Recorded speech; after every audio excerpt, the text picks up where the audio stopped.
Hey Nick, first indeed, and thank you for the resubscription on Prime. That's 29 months of subs. Heck yeah.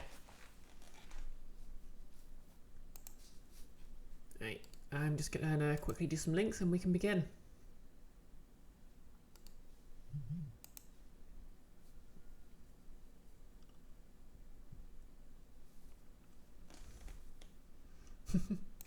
Notice you should really be prepping your own D&D, come to think of it. Yep, maybe you should. Oh yeah, you mind just giving Nick a quick shout out, by the way? I was about to do it myself, but since we've got a mod in the chat, I mean, to be fair, Nick's got a mod badge, so he could do it himself, but oh, thank you for the shout out, Nick, on my own channel. Hey, to be fair, this way I can see I've actually remembered to change the whole thing, you know.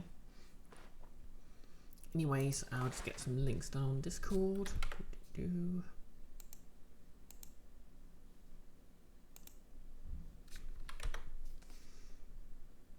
How's everyone's weekend gone, by the way? Mine's not gone particularly well, for various reasons. Not least because I actually basically there was a load of storms over the weekend, and when I got back from work on Saturday night, I basically found my entire, well, half my bottom floor of my flat had been flooded. Like, not a deep flood, but like just like a puddle of water all over the place. And luckily I have a large rug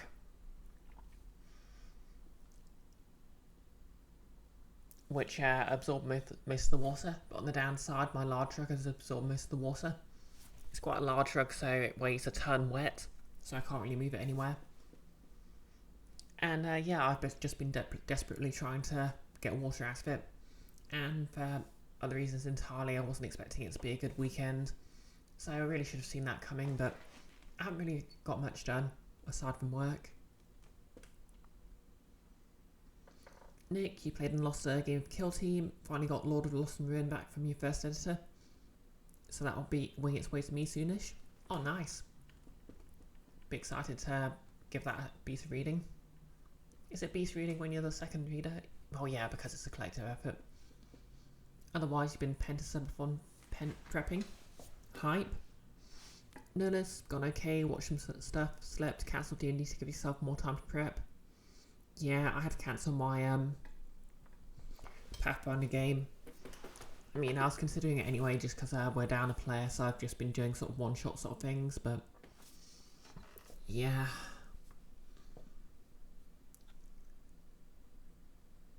Yeah, I suppose I might as well say, since it's been a few years now. Long story short, my mum passed away in 2021, and Saturday would have been her birthday. So yeah,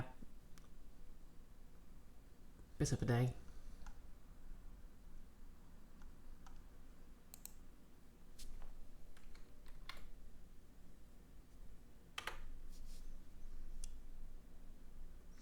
But yeah, hopefully I'll be able to get, to be fair, I had work to keep my mind off that.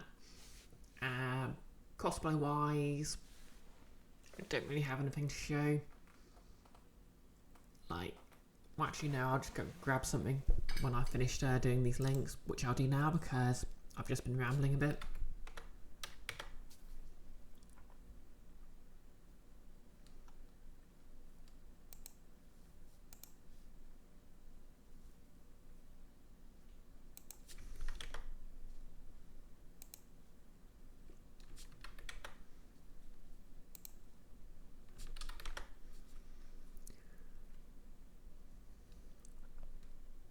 I mean, to be fair, sometimes you just need to sort of, oh, hey Kara. Thank you for the resub. 43 months. Amazing. How many years is that? Like, 2 years would be 24. So 4 years would be 48. So that's like 5 months short of 2 years. Bloody hell, that's over 3 years. I didn't even know I'd been streaming that long. I mean, I guess I must have been.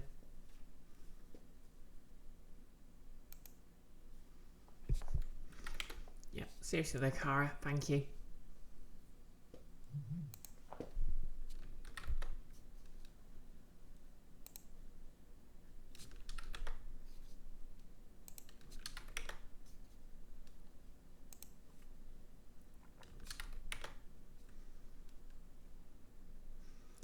But yeah, basically I hadn't had a chance to get a poll up for what I'm going to stream. I'll get on that this evening, and I'll probably let the poll last the entire week, just because Wednesday I'm going to be on Nick's channel for some TTRPG stuff, so I might do some more prep before then, because it'll be quite late. But yeah,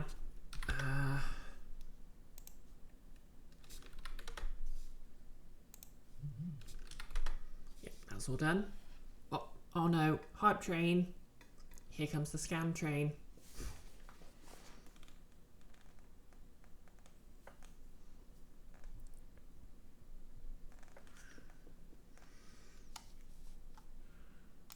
Okay, let's see. No, Nick has given me 100 bits. Get scammed, idiot. No.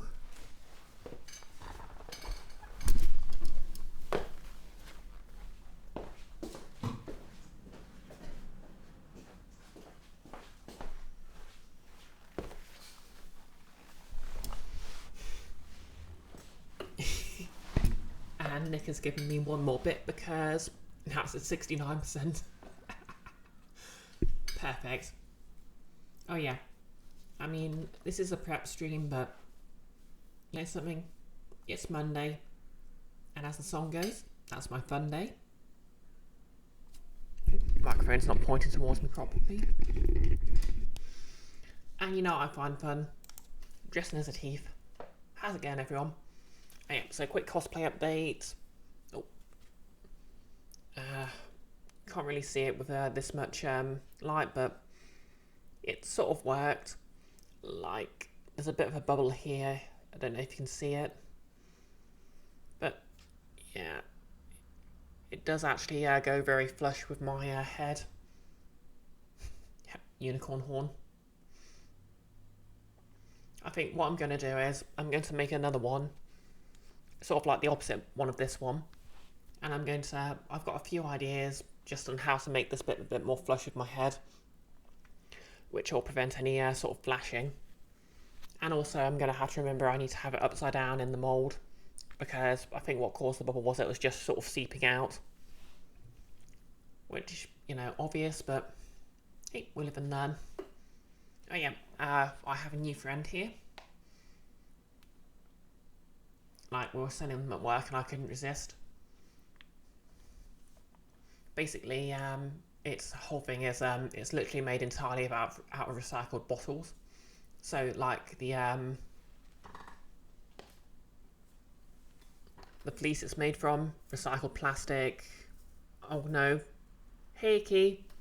Oh hi capitalism, busting we meet again. Thank you for 43 months subbed.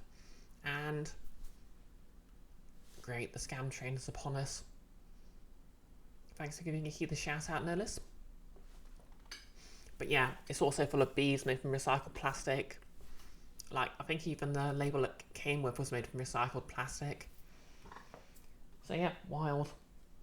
Wild stuff. Anywho, let's do some D&D prep.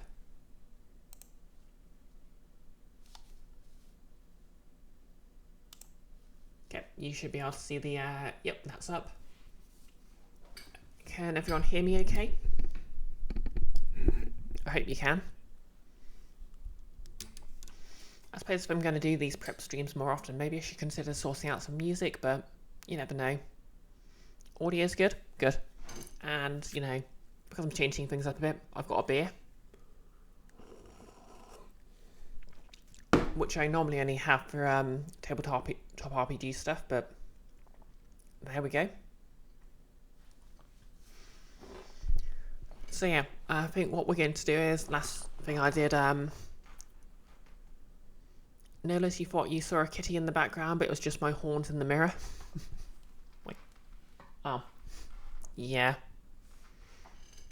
I guess you can see the back of my head. Yeah, they do look like, kind of like cat ears from a distance. Like, I think actually, I can't remember where I heard it, but someone, at least one person in the world has played like a tiefling who wears a hood that ends up looking like cat ears over their horns. Yeah, true, cats should be allowed horns as well. Like, and, you know, to be fair, there's technically no reason a tabaxi couldn't be a tiefling. Just saying.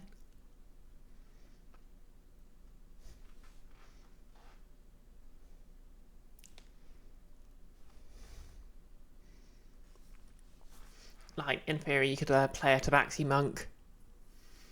Yeah, I kind of miss templates in D&D. Like, to be fair, the way Pathfinder does Ancestries is kind of like a template, since it makes tieflings a versatile heritage you can apply to any other.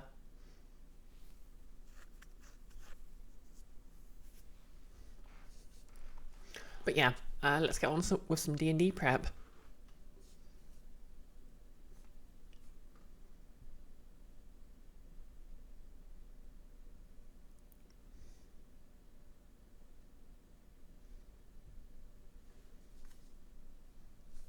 Interesting, apparently I've been given a gift sub, although I don't know who to.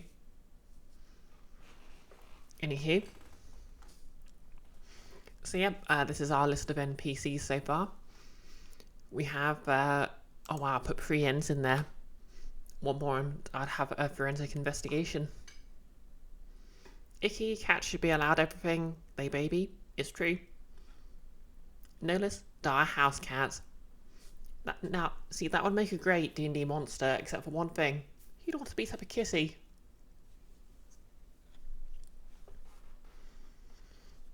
Okay, so we have, yep, Panas Cupcake Flatfoot.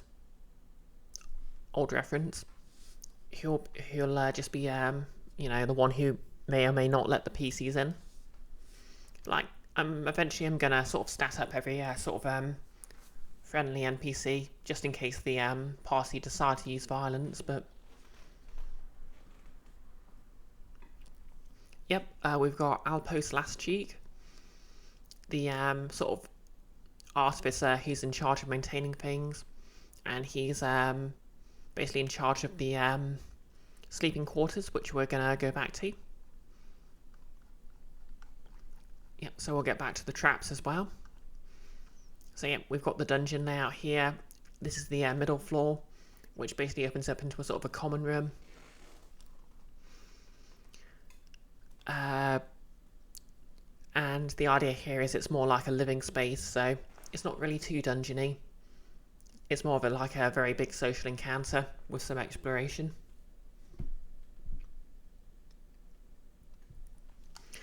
But yes. Oh yeah, fun fact, one of the many techniques I sort of learned when I was training my voice is actually to literally hiss like a cat, to sort of work out where to move my tongue about. And another one entirely is to go, yeah,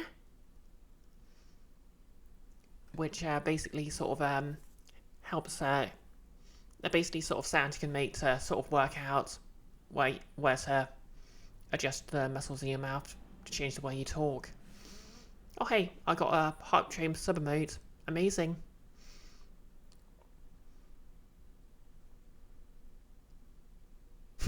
Notice invoking goggles is quote bot. 1882, high pitched voice. Yeah, uwu, regular voice, you can have that one for free. Yeah, he does a terrifyingly good uwu voice. Scares me sometimes. I mean, not quite as much as Nick's Ra, but...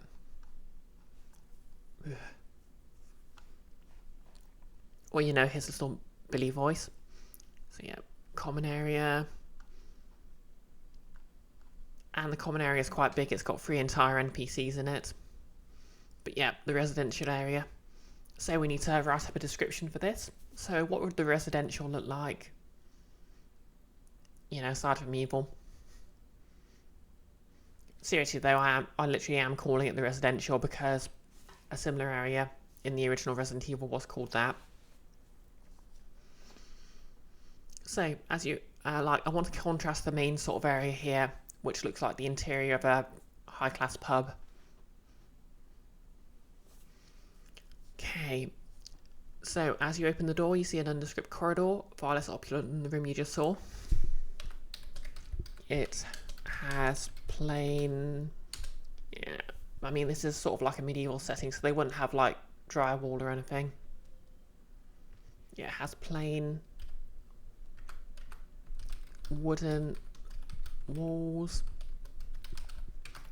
with peeling paint.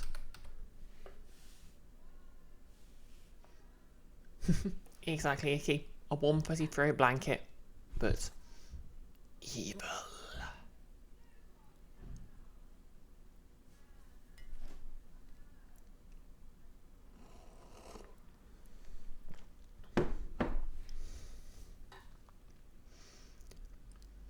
So yeah, I've written a few notes about Outpost here. Like, he'll give them a little side quest, and if they do it, he'll let them, sleep in the bed, and that's how they'll earn a long rest. And it's the only one they're going to get in the dungeon, because they're not really going to be allowed to sleep inside it otherwise. Like, obviously the sort of people here aren't going to be sort of immediately hostile, but they're not going to let anyone just rock up and start living there.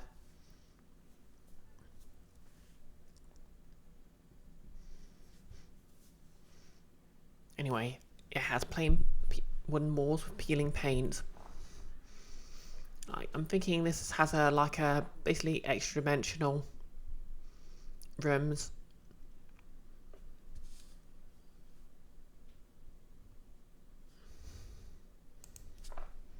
Yeah, rooms.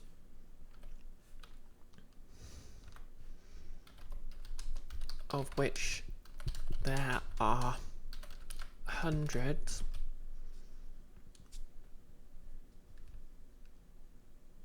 Are sealed and open as needed. However, only a dozen can be accessed at once. So yeah, I'm basically thinking like there's just like a row of doors, but sort of like the the guy whoever's in charge of the dorms is responsible for setting which rooms are actually sort of connected to the doors at any given time, because Wizard's Lab is extra dimensional space.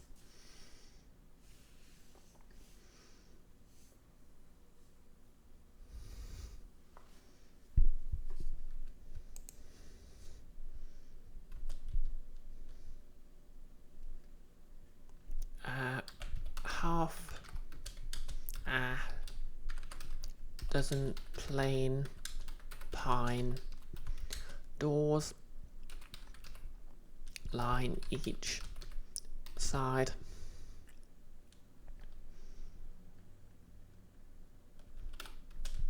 At the end is a desk with a control panel. Behind the desk, okay, let's just go back to the NPC description to work out how to introduce him.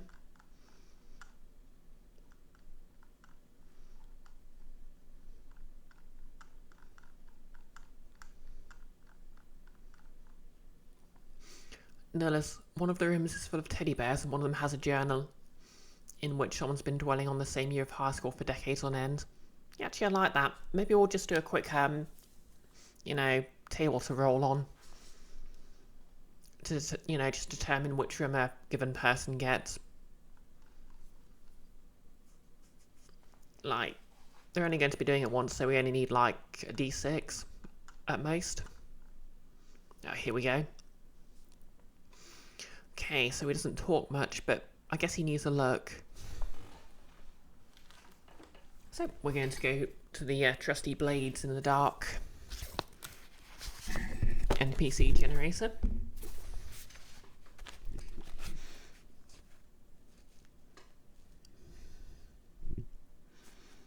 And we're just going to roll on the looks table. So that's a 2 and a 4. Okay, so he's tall for a gnome. Wait, no. Okay, we've already had Panas as tall for a halfling. So maybe we'll go for something else.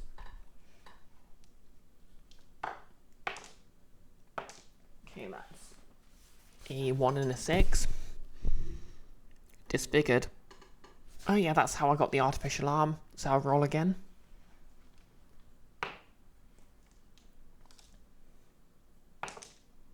Okay, 2 and a 2. Okay, dark. Yeah.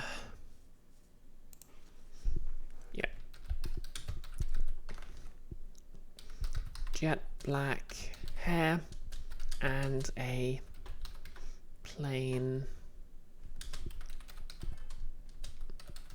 Yep, that'll do. Because he is sort of something like a you know, just like a technician. If anyone's sort of seen Guild of Icons, it was basically artificers get the same amount of respect as they do in Cant Law.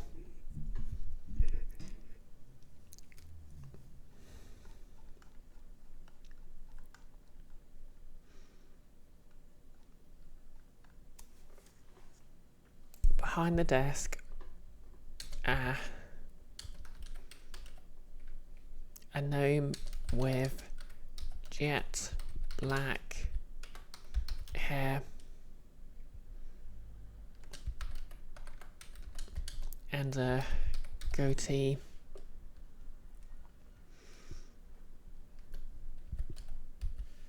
Awakes.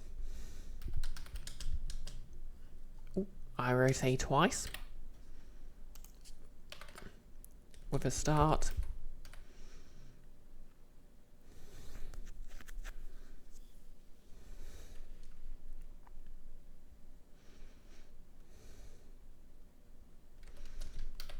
He moves to lean on the desk, but his mechanical left arm does nothing. Cursing, he whacks it a few times before it shifts into place. Finally,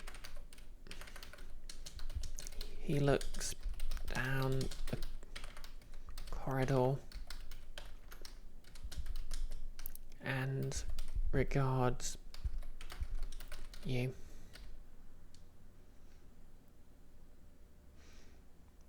Non-mechanical left arm. Yeah, basically the side quest is to find him what he needs to sort of fix his mechanical arm. So yeah, I've got the side quest detailed here. His arm's a little squeaky. He'll let the PCs rest in the dorms so they can get some new gears for it. These gears can be found in the library on the lower level. So yeah, I'll get to where they can be found later.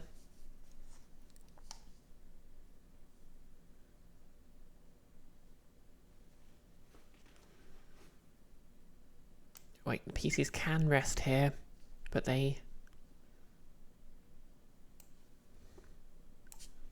need permission.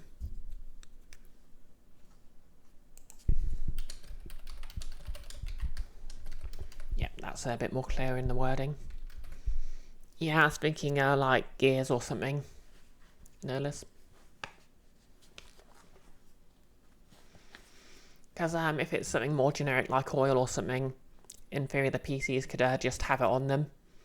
But like gears that would have to be specifically made. Like, I don't think there's an artificer on the quest, but more generically this could be like a quest where an artificer could repair it on the spot and bypass the entire quest.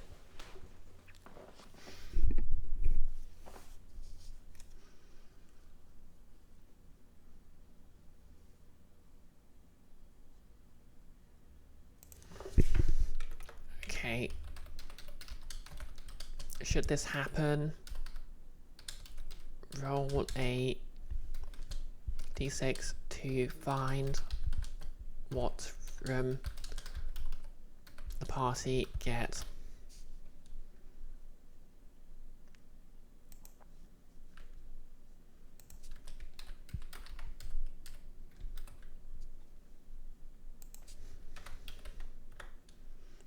Okay, we can just do a numbered list here.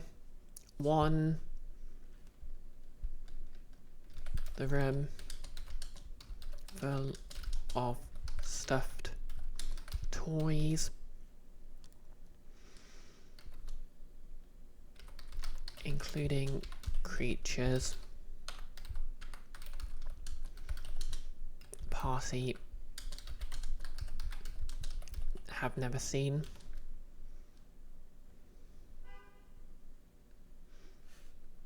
And yeah, I guess they could sort of look through them and keep 1 or 2.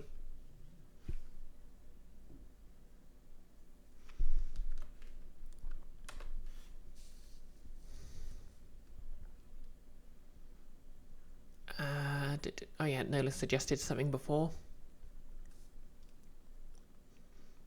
Oh yeah, one of them has a journal where someone's been dwelling on the same year of high school for decades on end. 2, the room is plain, but on a desk is a journal belonging to someone who's been dwelling on the same year of their schooling for the last century.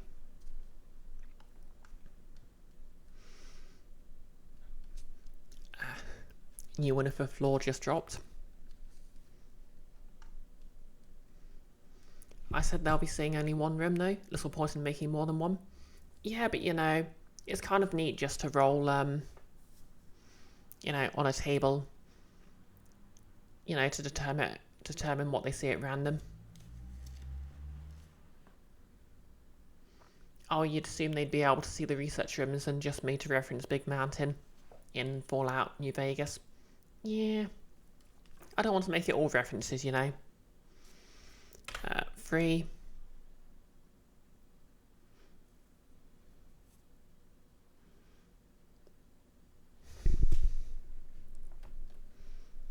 A large box of...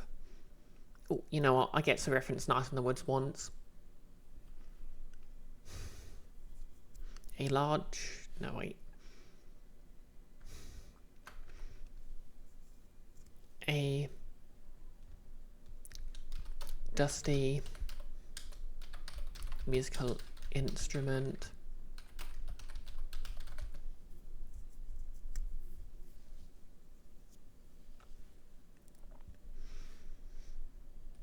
sits in the corner. On it are the words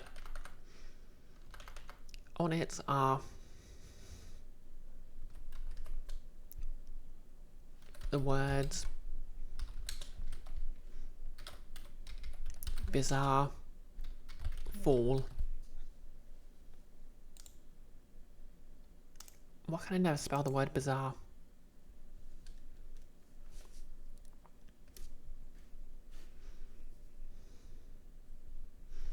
And oh,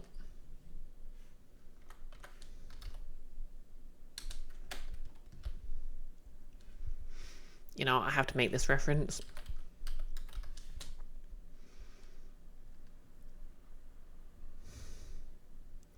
this construct kills. Right, fascism wouldn't technically exist in this sort of period.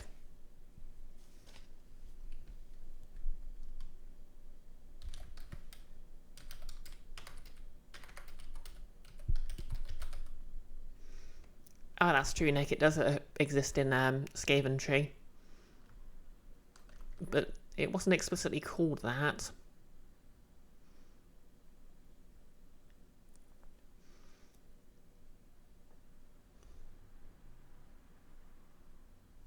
Actually, you know what? Yeah, I'll sort of imply this came from Scaventry.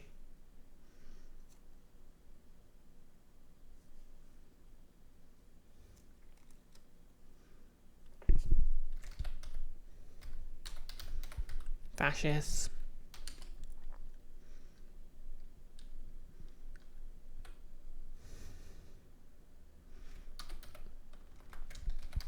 The instrument originates from Scaventry.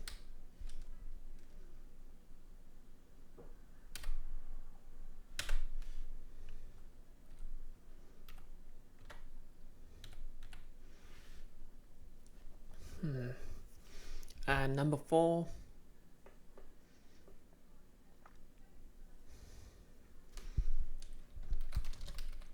The room is covered in worn clothing.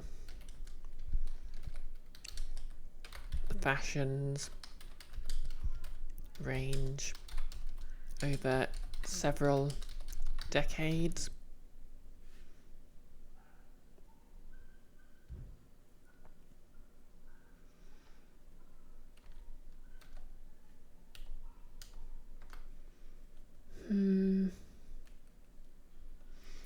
Notice you took a similar approach to actual random encounters in your old homebrew game, and then you just ended up put out that you never rolled the encounters you found interesting. Better to just plan it normally. Yeah, well, you know, one thing I've realised is I am a bit too lenient to the DM.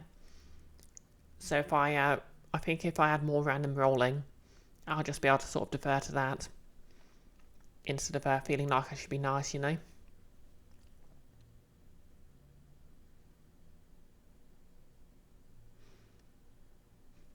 Yeah, you're right, actually, though. No point in making this more than a D4.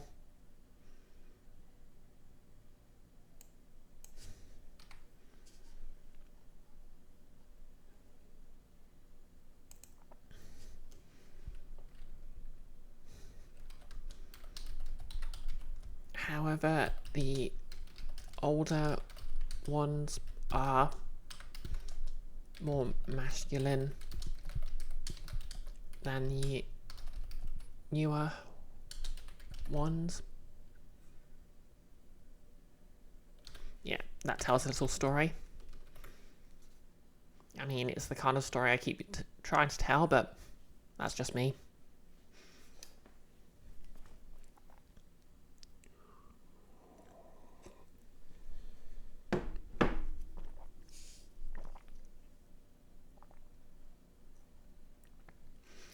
Okay, I'll post last cheek. Okay, yep, that's everything about this room, I think. What's next? We'll do the stairwell last.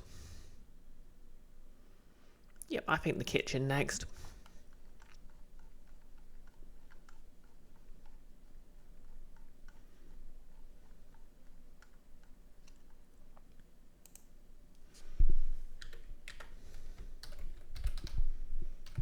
Kitchen.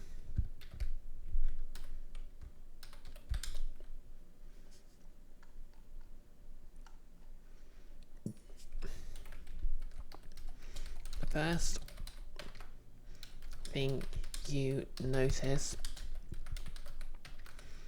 about this room is the thick layer of... Well, basically, Icky, what I'm thinking of the kitchen is it's mostly abandoned because there aren't really enough people sort of inhabiting the lab to justify making large meals. So they're all just sort of preparing their own food or eating hardtack and the like.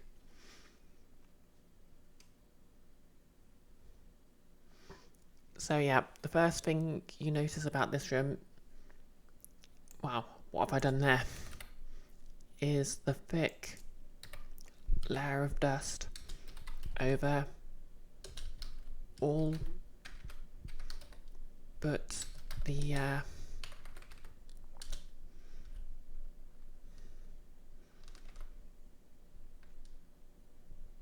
a nearby counter covered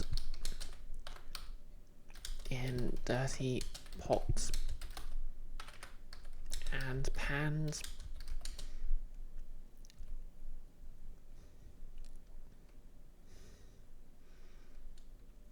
and a door just to the left.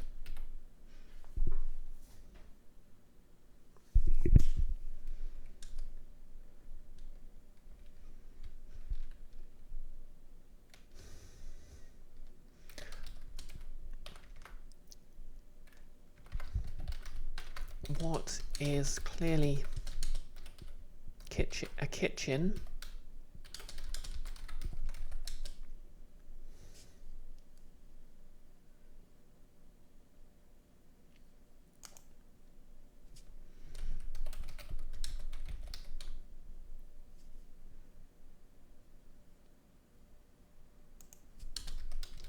okay, just missing out all the words here. What is clearly a kitchen is no, filled with every piece of cookware imaginable, and a few you've never seen before.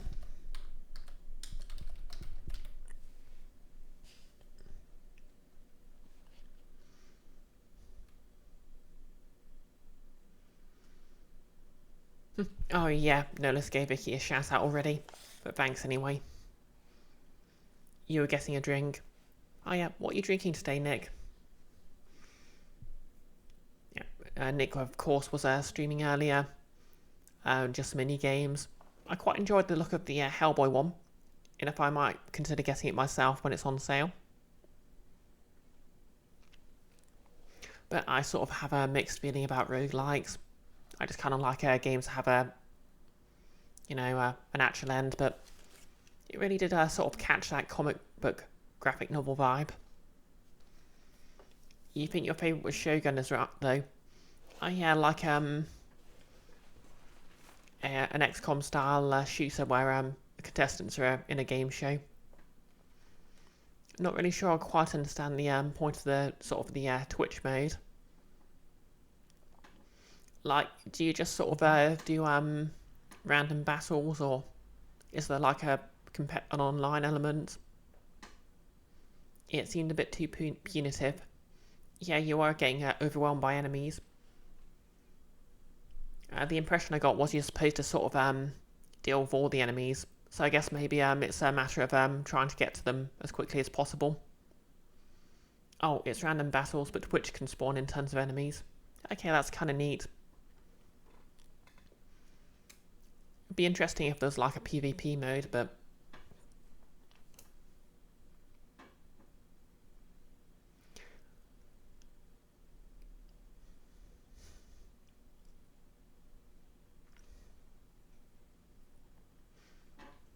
Oh, I know what I'm going to put here.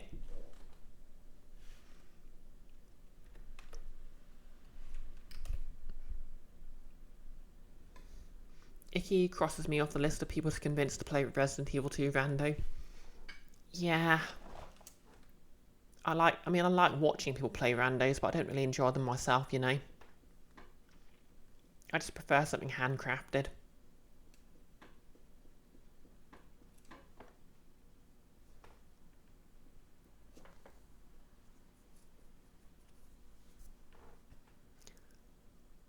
like my horns.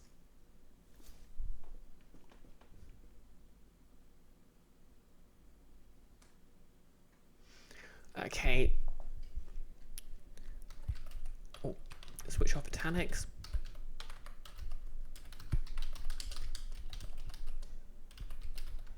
Meals. Wood. Emphasis. Be prepared. If there were more lab assistants living there.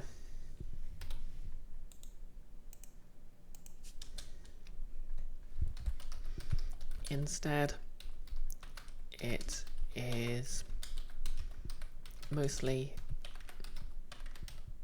ignored.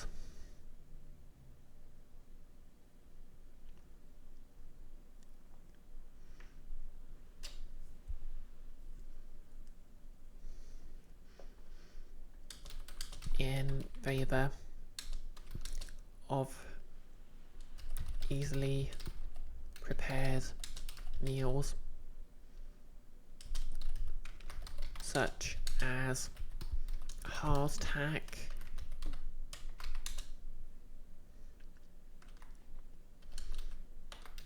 porridge,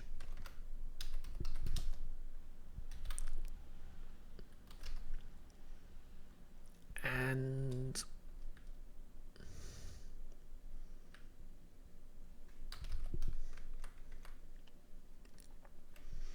other bland meals.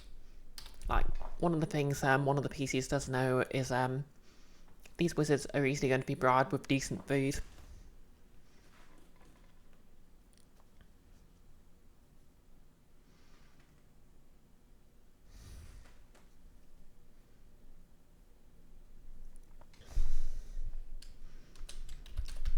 Searching the kitchen reveals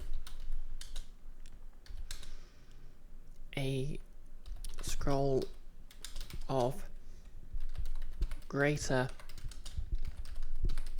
restoration,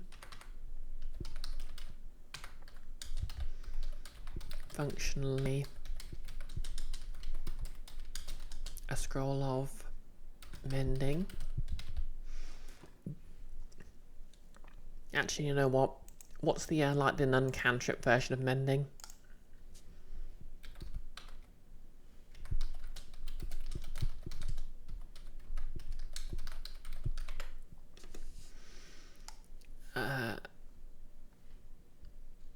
It's not mending, it's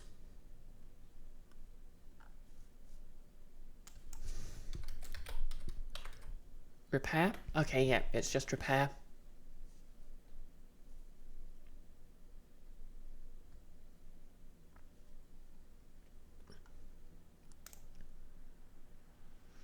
Oh no, wait, that's a yeah,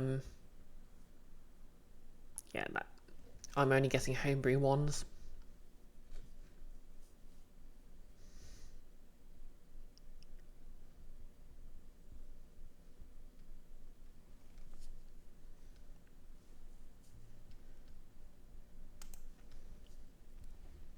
Yep, we'll just make it mending. This is just a like a gag item, to be fair, so it doesn't really need to do anything particularly interesting.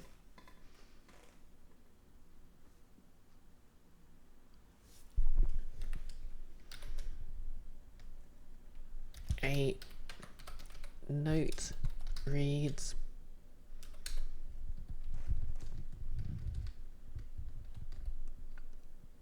okay, I just need sort of like a, okay, chat, could you just give me a sort of a funny name here?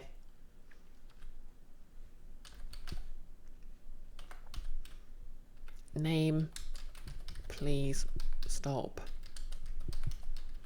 stepping on the cheese shredder.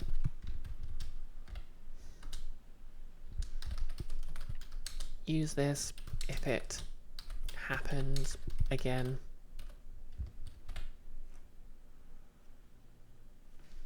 Nick Boulder Orion, perfect.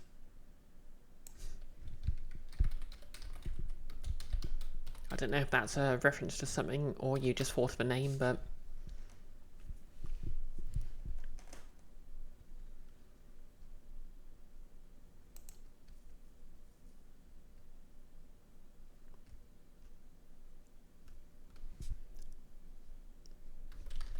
Signed flags.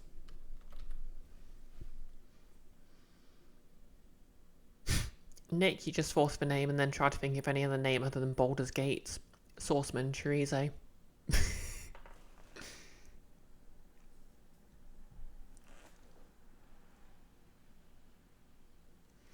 No less. Second note, stop putting it on the floor then. Third note, we don't have proper mouse traps. I'm making do, okay?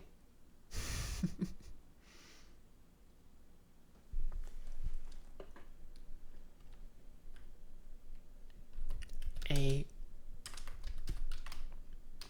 second reads, then stop leaving it on the floor. Perfect.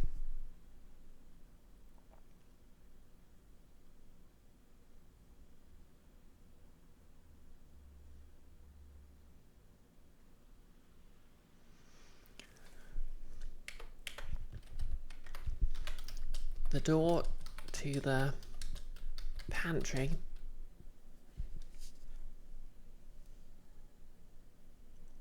yep.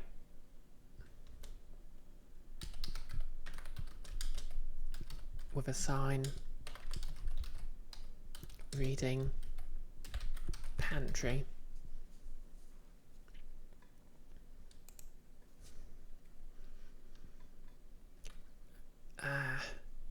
Is locked with a simple lock, DC 10, or can be pried open.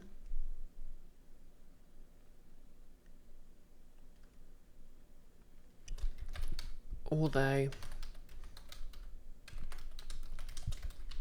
the PCs can just ask for a key.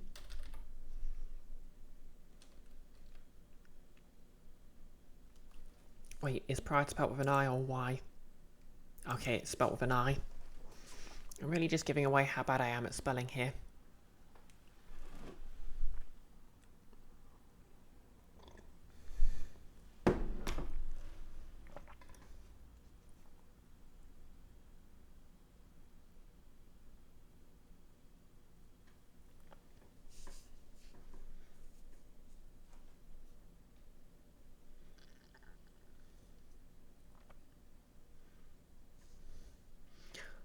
Notice, by the way, it's choose greater. Oh yeah, so it is. Hence why it was the spell check was getting angry with me.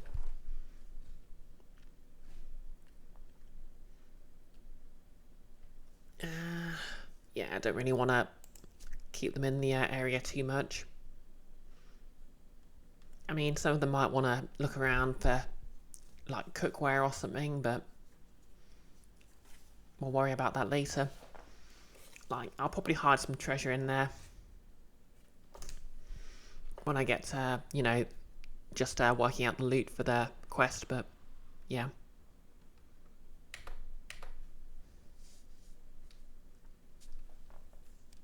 Okay.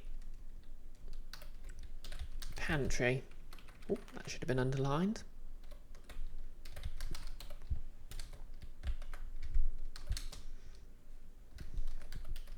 This walk in storage room is covered in shelves. What it lacks in floor space, it makes up 4 in height.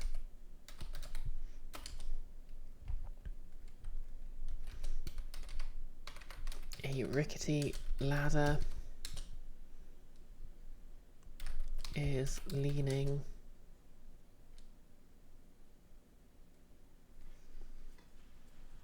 yeah, to be fair, they are only GM side, but you never know. Maybe one day when I have the energy, I'll turn this into an actual published adventure. Many years after it would actually be of interest to anyone.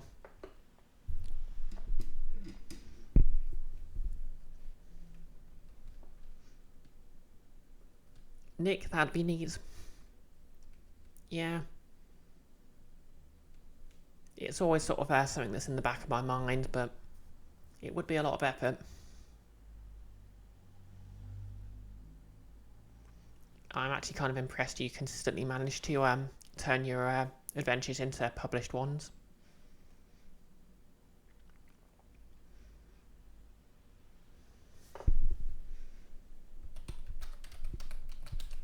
Leaning against the wall. And a small hatch can be seen at the back.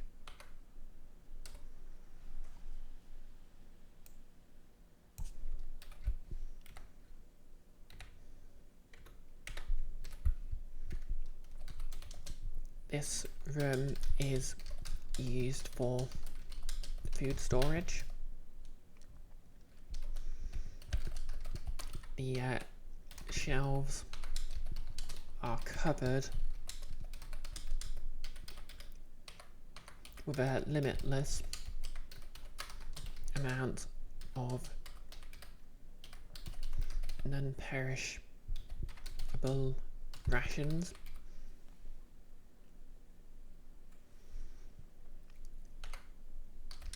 Such as hardtack, cheese, ground grain, dried and pickled vegetables, and a small amount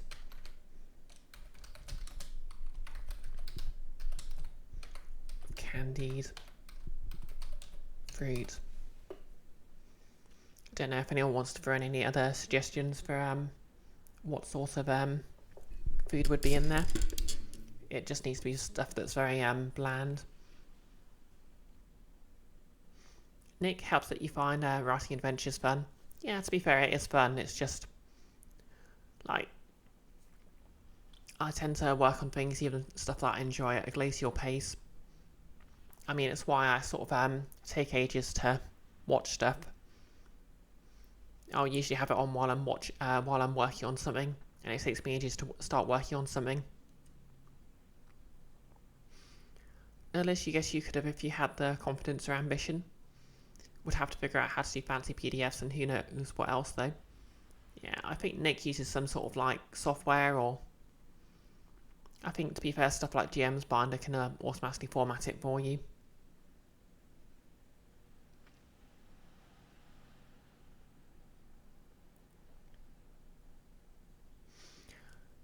Nick, Affinity Publishers the best for it, and it helps that it's not a subscription. Oh yeah, like a one-time payment sort of thing. That's pretty cool.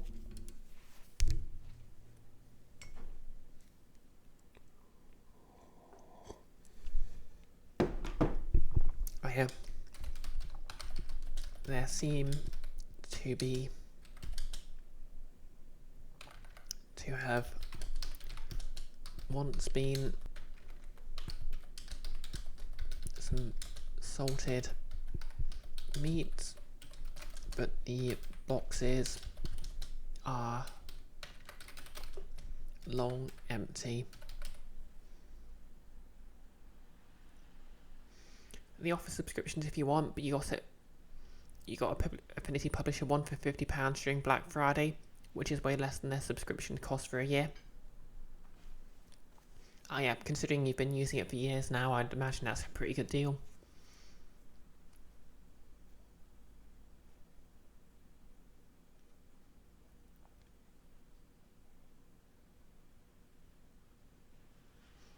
Oh, lost my connection to chat there. Okay, and it's back.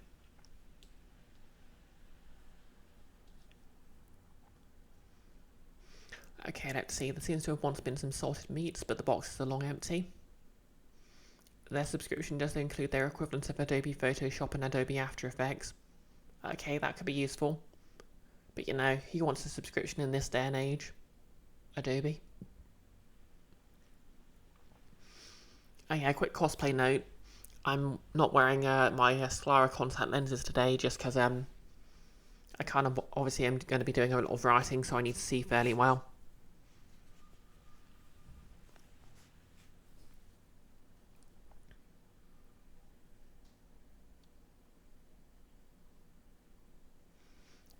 Like, they're cool, but they do kind of they are a bit distracting. Not too much of a problem when I'm playing video games, but you know, focusing on a text document. Anyway, why's it gone underlined again? Hatch at the back is a dumb waiter.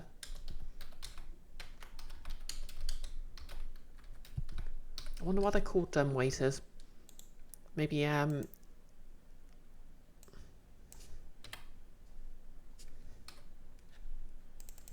that has to be a word. Okay, Google, help me out here.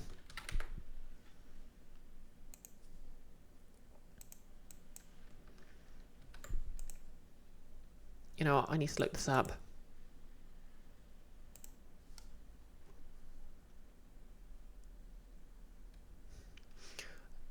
The term seems to have been popularised in the United States in the 1840s after the model of earlier dumbwaiters, now known as serving trays and lazy Susans. The mechanical dumbwaiter was invented by George W. Cannon, a New York City inventor. Okay, but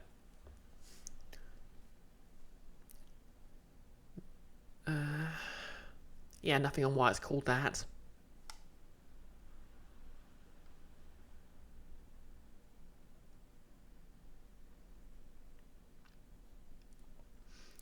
No less a waiter that doesn't talk. Yeah, I guess that makes sense, but you know, it's one of those things that seems so obvious it can't be true. Okay, got the spelling right the first time. Which is connected to the garden and was intended to be restocked from within.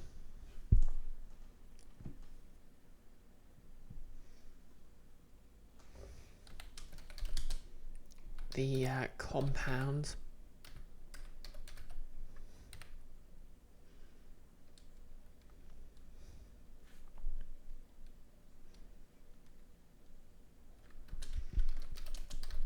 The hatch is locked with an arcane lock as a failsafe. Let me just look up the rules for arcane lock.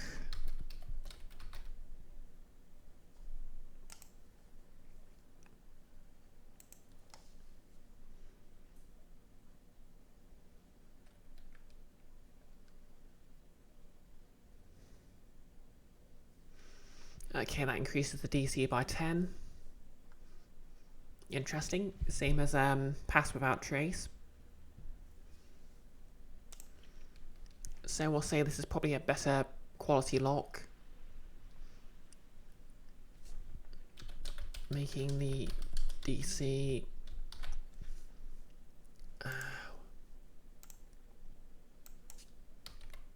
So lock, 5th edition. Rules. Okay, so a normal lock is a DC 15 check. So that'll be 25.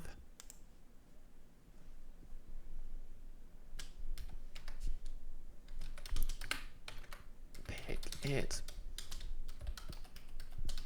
There is no key.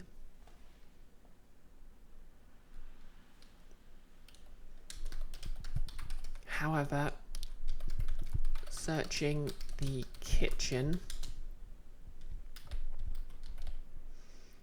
DC, and let's call this DC 14, will turn up a document on how to open it. Actually, no. We'll take away the DC and make this a puzzle.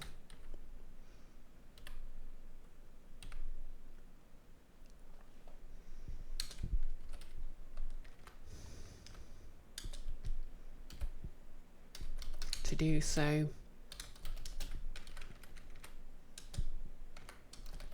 players must solve the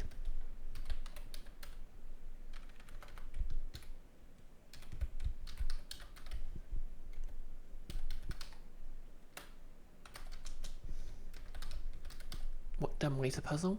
I'll work that out later.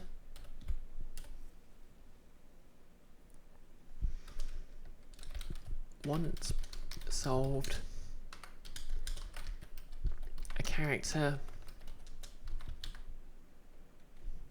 can try to climb down.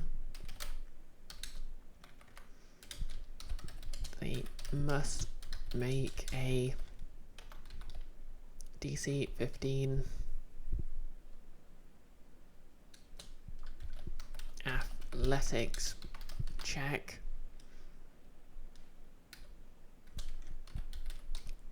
Failure means they fall down the shaft.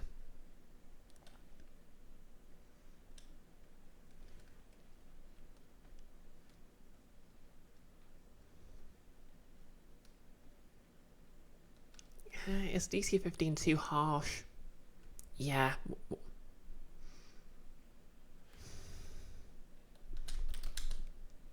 And take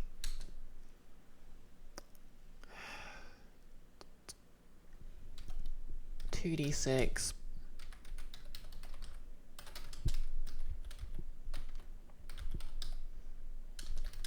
at bludgeoning damage and land prone.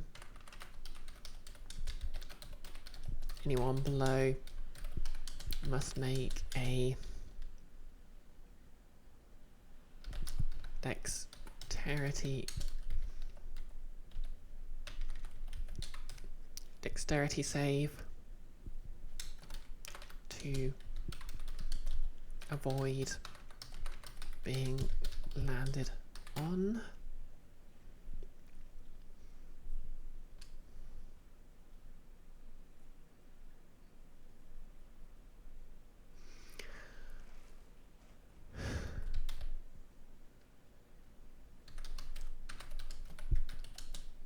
Both take half the damage each.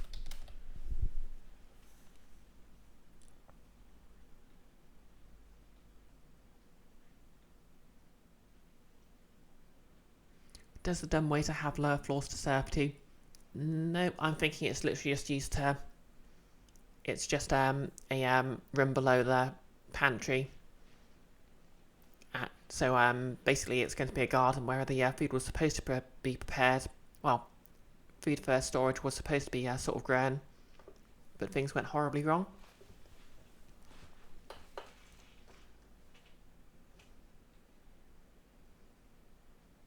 As they do.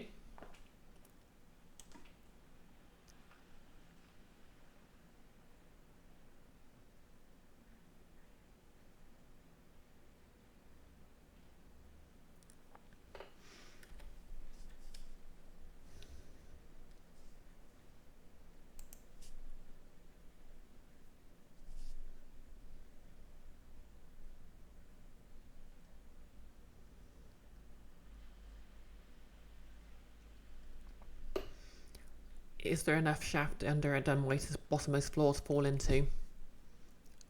This is actually going to deposit them in the room below.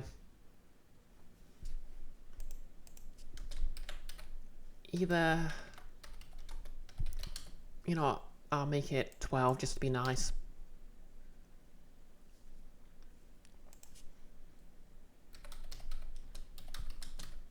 They end up in the garden.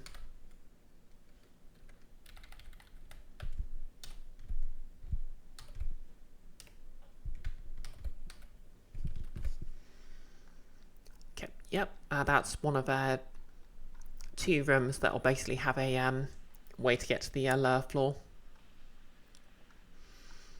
So I've done it so the pantry leads to the garden, and the unsecured labs, which we'll do next, lead to the library. Oh, we're being raided. Hey, good trans gal, how's it going? Alexandria's Adventure Guild raid. What, this isn't the Molten Core? You think you're lost? Do I know the way to Blackrock Mountain? Nope, navigation's never been my strong point. Oh, you know. How's it going? I'm Bisected Brioche, I'm a trans woman streamer. If you don't know me, I normally do playthroughs of single player games, but today I'm in between streams, so I'm just doing some tabletop RPG prep. For Nick, aka his curtainess, is West Marches style Nordmark campaign. So hi. Oh, as you can see, I also like to cosplay. This is just sort of like a purple tiefling I'm using as like a test bed for what's eventually going to be a Karlach from Baldur's Gate 3 cosplay. So I'm working on better horns, and already done the teeth for it, which I'm really proud of. And obviously a wig.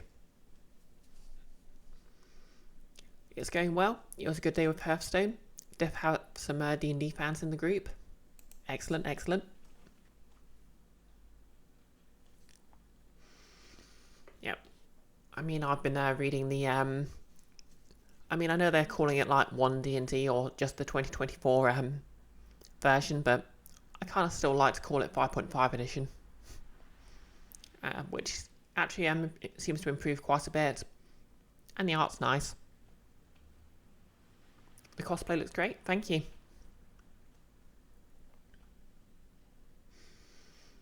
I mean, I sort of like to joke I'm slowly turning into a live-action VTuber, but then I think that's just what a webcam streamer is. No less. D&D 1 Series X Lite.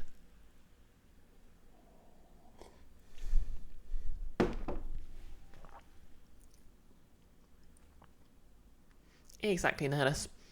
Quote number 714. I'm not a person, I'm just a really high-res VTuber.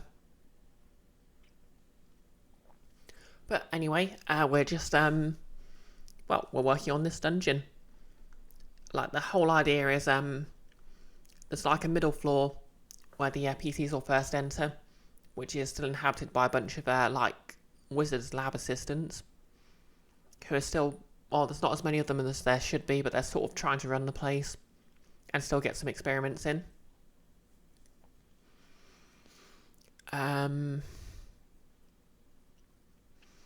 But the sort of lower areas and the upper areas have been closed off because bad things happened.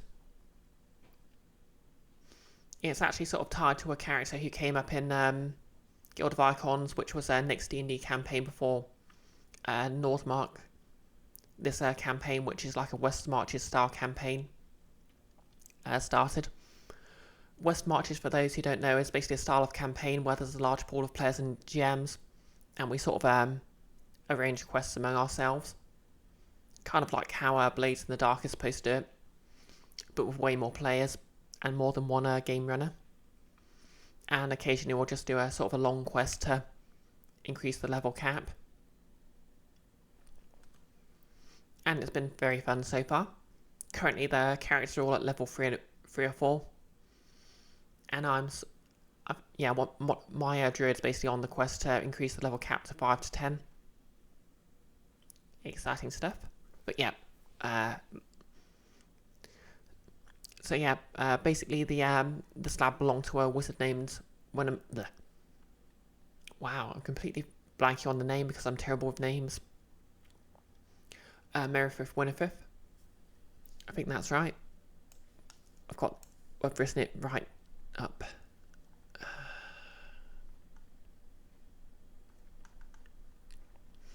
I know I've written it somewhere in this document.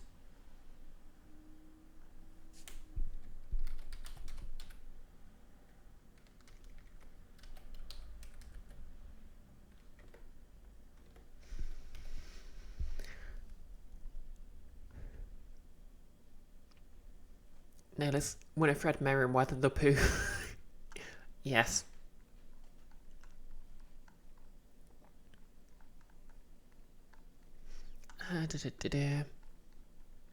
Oh wait, I know where I wrote it.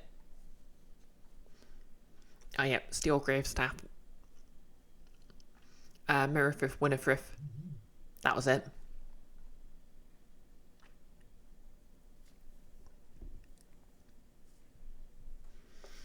But yeah, basically, he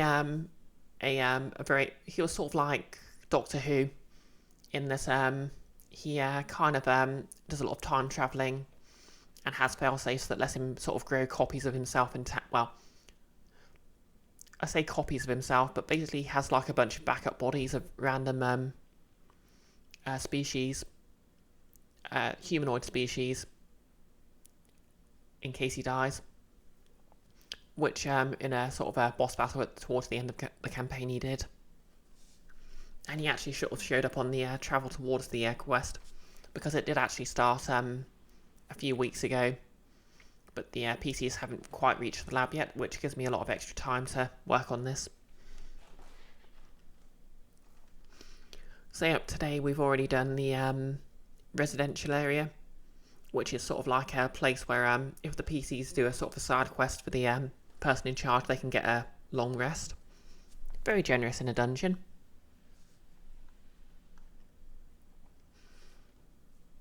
And that's run by a gnome named Alpos Last Cheek.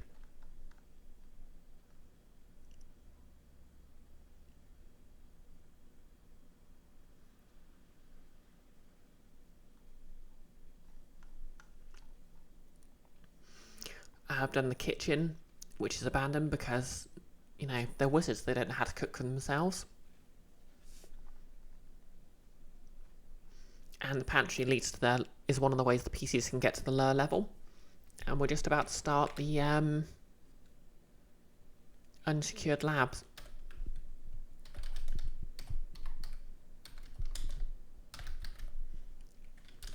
So yeah, let's get a description on.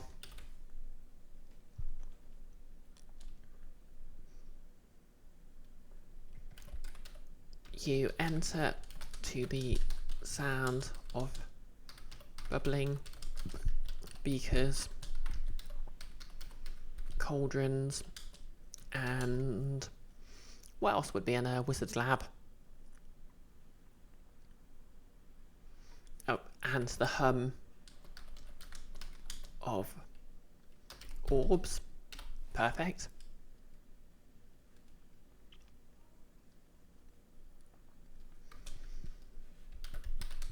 Half a dozen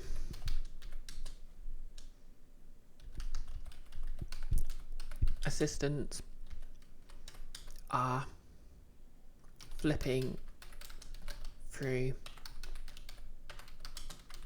books or engrossed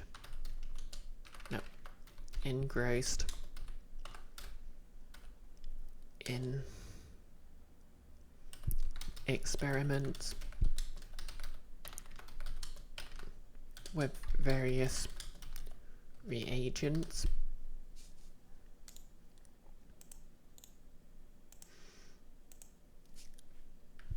Yep.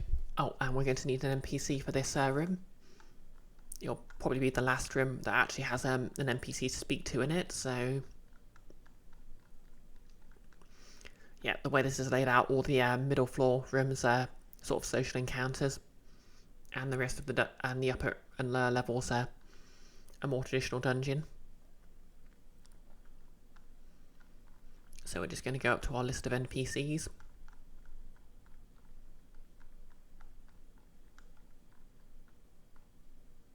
Oh yeah, so I've already rolled the genders for this. So yeah, we're going to have a lady. Like the other one, we've got a man, non-binary, woman, man, and another woman.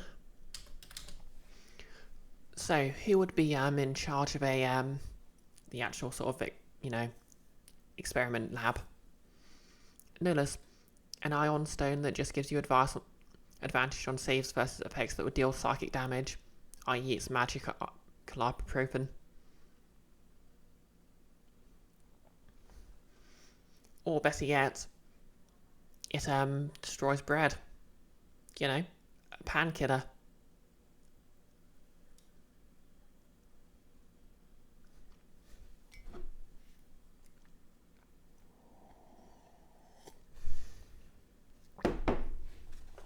Okay, let's start with a look. So yeah, for those who just joined the raid, I like to use the Blades in the Dark random NPC table. Oh, you like that one, Nolus?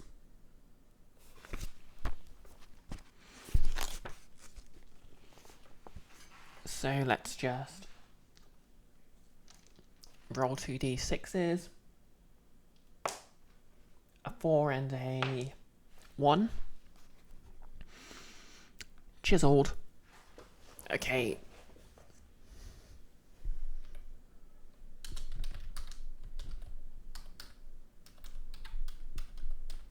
Yeah, what I'm thinking of, I don't know if anyone's seen the like Americans' public broadcasting system has like a YouTube channel that does documentaries, and there's one that does sort of mythology, and the lady who presents it's got a very sort of chiseled features, like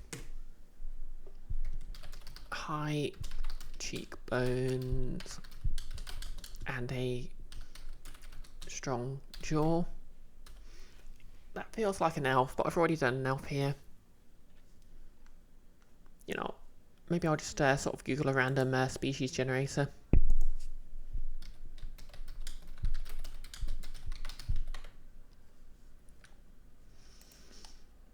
Okay, spin the wheel.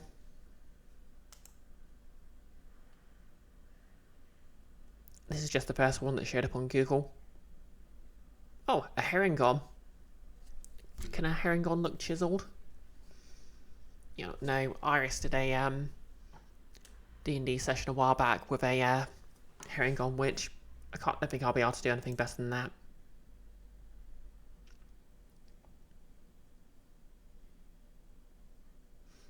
Ooh, this is interesting. A UNT.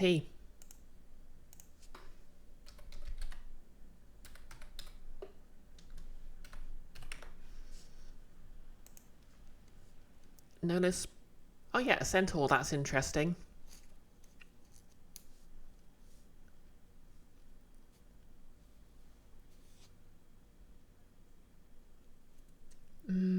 Actually, yeah, I kind of like the idea of a centaur now. If only because it sets up a perfect pun.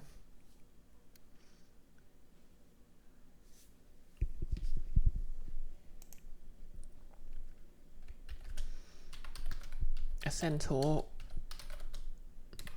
with high cheekbones and a strong jaw.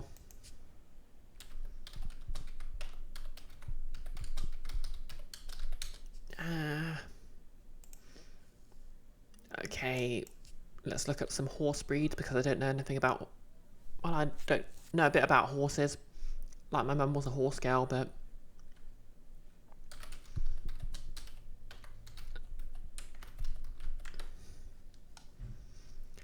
Notice the thing about Yonties, aren't they necessarily sleeper agents?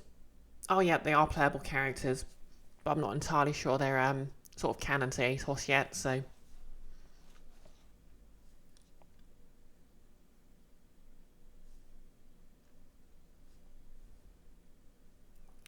Okay, so let's see.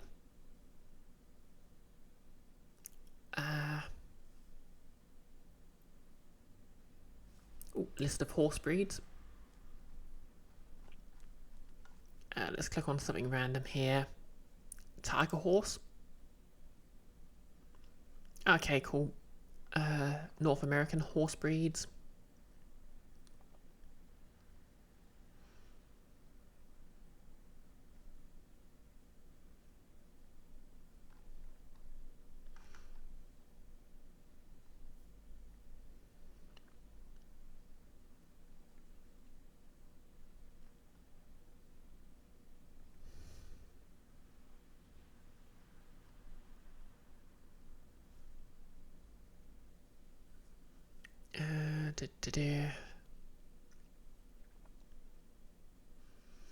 Just need to find a breed of horse that looks kind of you know, that has sort of like, well, would fit the definition of chiseled.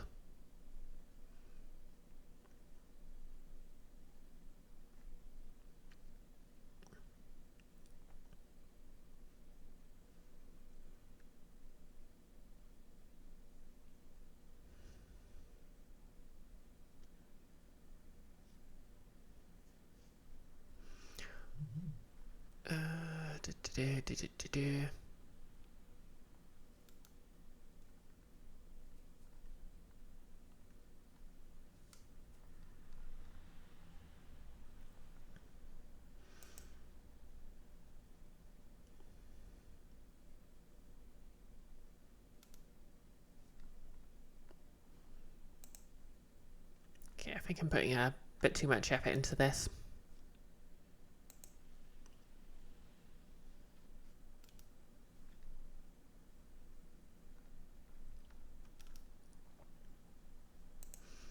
Okay, I'm just using the Google search here. Oh my god. Falabella horses. The Falabella is an Argentine breed of small horse. It is among the smallest horse breeds. Like, it's just basically a horse with fabulous hair. That's amazing.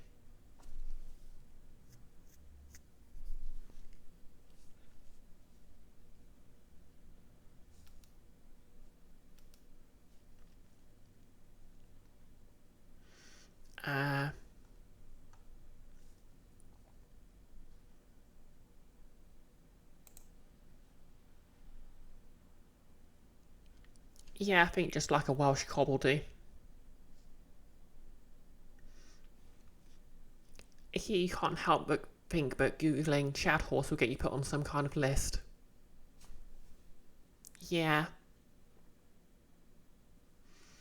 Notice, you guess there's room for your aunties to be basically tieflings but with snake gods instead of fiends. Yeah. Nullis Mods Presents don't even kind of fit under the life day tree. It says that Yonti did essentially get tieflinged. Oh, yeah, that's true. Like, they're supposed to be like the survivors of a ritual that basically turned most of them into just monsters. But it's the same book that retconned Goblin Voice into Fae. Yeah, I mean, to be fair, that kind of makes sense. Like, there is something kind of fair about the goblins, and they do sort of originate from the same sort of mythology. Even if they are sort of like Tolkien's idea.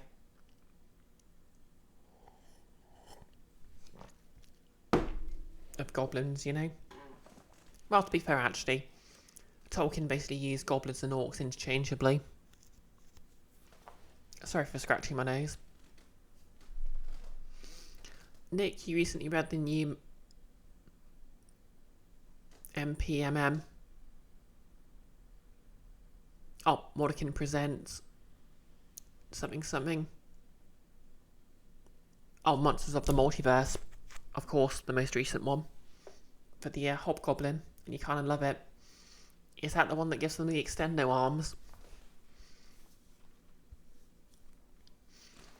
Notice you're glad it also reflavored the Kobold Beg for Mercy feature. Yeah, I don't really like how it sort of pigeonholed them as cowards. Oh, that's the bugbear. My bad.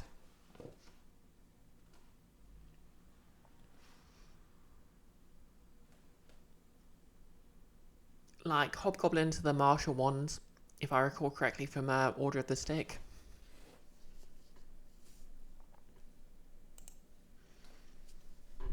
A Welsh cob.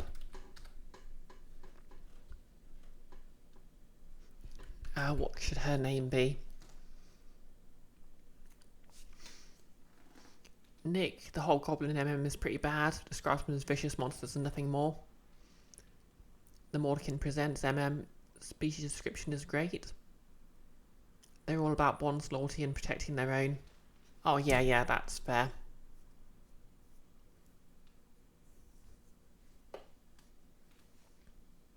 Oh, in the monster manual you meant, sorry. Yeah. It sort of really gave them a much improved lore. Like, it kept, Knowles as like the horrible, well, pretty much every other campaign starts with a Knoll attack of some sort. But it does a really good job of sort of actually making them scary and explaining where they come from. Like, it's kind of good to make the mooks of, like the mook level enemies sort of eldritch. It gets around the whole, okay, why are they attacking everyone thing, and makes them a bit scarier. It sort of lays the hooks for something a greater threat, if that makes sense. No less. Modern Kainen presents Clive Barker game by Hideo Kojima.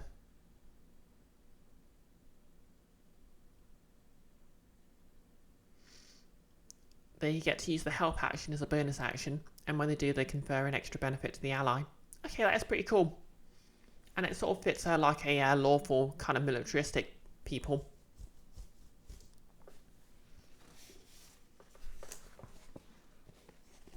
Anyway, let's think of a name for the lab supervisor. But this raises a question. How does the centre wear a lab coat?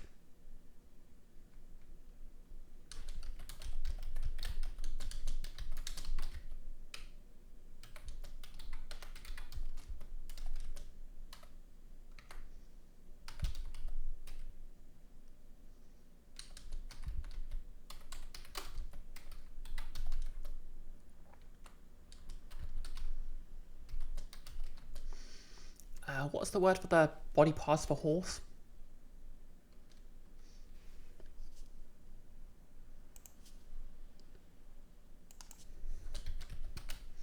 I'm going to Google horse anatomy and hope I don't regret it.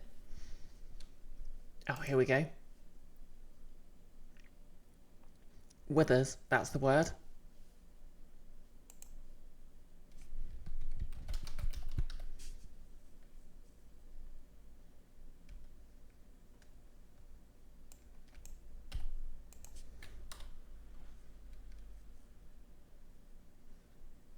Yep, I'm going to say drapes over.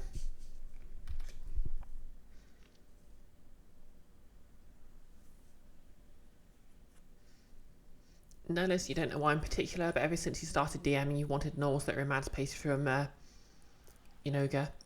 They'd just be furry orcs, you guess. I mean, that did kind of come up in Guild of Icons, in that Grounded kidnaps a gnoll who absolutely was not getting made the party mascot. Poor Tar Black. I'm actually kind of half tempted to bring him up as a NPC. Or maybe just write a random encounter on the Terror of Encounters. Yep, Nick, name for the colour of his eyes. Like, every time Nick pointed that out, I kind of imagined, because this was around the time Nimona came out and I watched it, just like Ballister from that sort of cute stare.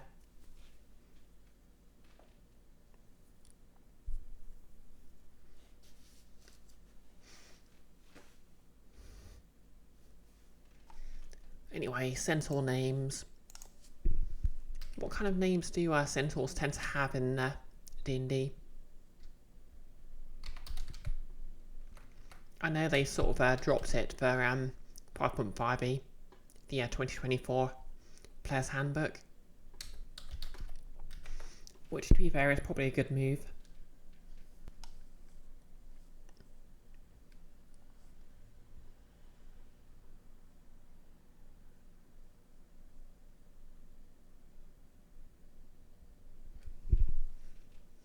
Nick, you said that every time is a dirty trick to make the players think they have beauty too.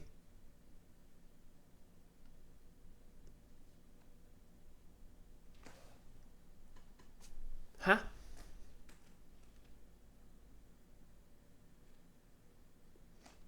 I'm having trouble parsing that one.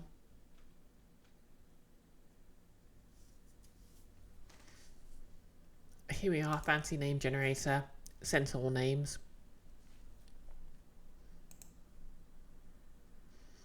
What have we got?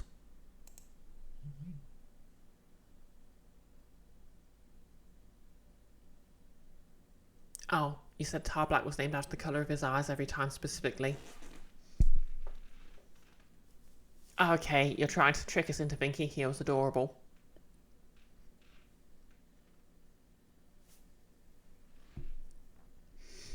Well, joke's on you, Nick, because the NPC Tar Black only exists in our heads, so if you make us think he's adorable, he's adorable. And now he's a Knoll pirate. Exactly, Nolus.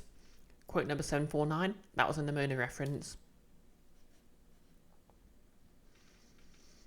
Nolus Foley. Oh, so we didn't ship him. I mean, by that point, hadn't we already decided not to do so? I mean, to be fair, there was a boss fight. Like, to be fair, my character really didn't want to, because she felt bad about torturing him. Yeah, I like Foley. Foley.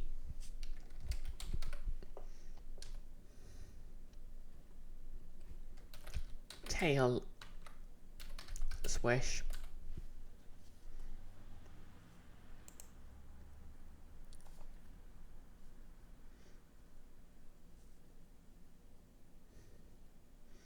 Yep, that's good.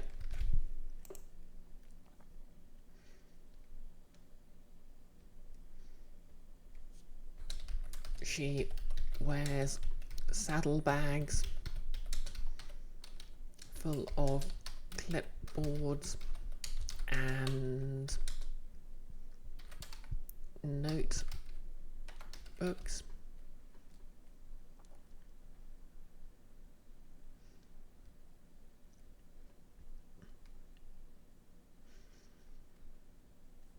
Yep, that's good.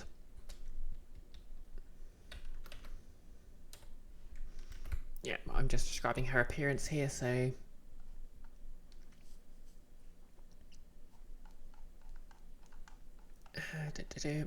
back to the Roman description. Got quite kind of a clear idea of the this NPC's appearance in my head now.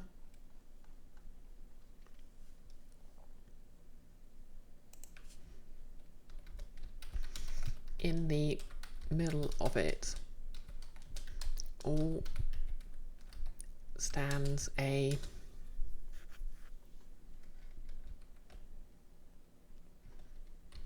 centaur with high cheekbones and a square jaw.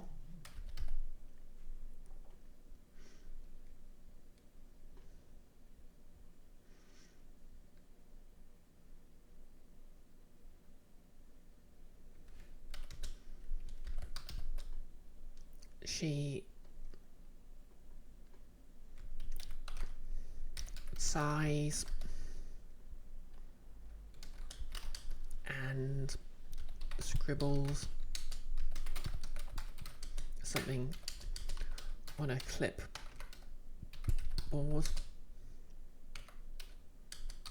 before stowing it in a saddlebag.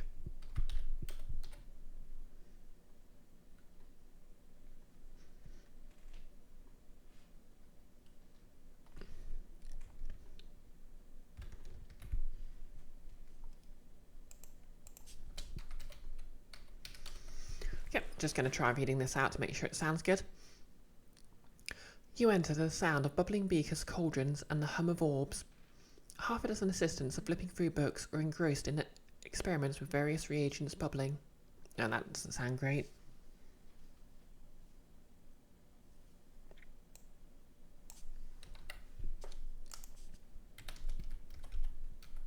Yep, bubbling reagents.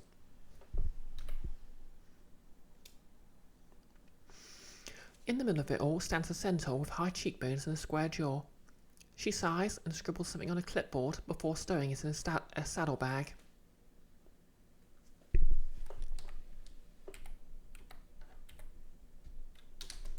Indifferent to your entrance.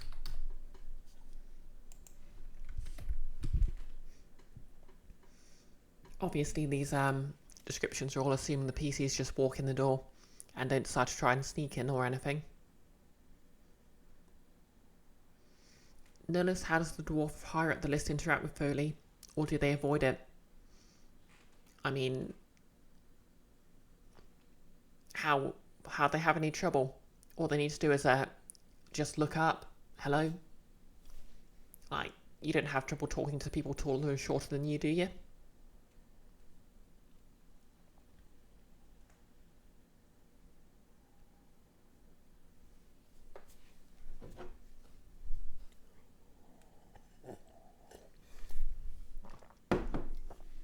And I'm saying this as someone who always seems to keep making friends shorter than me.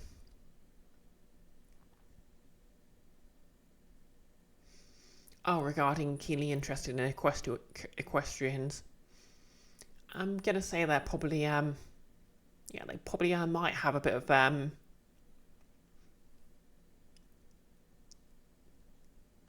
forgot about that. What is it like to be friends with a centaur when you're a horse girl, or horse envy, as it were?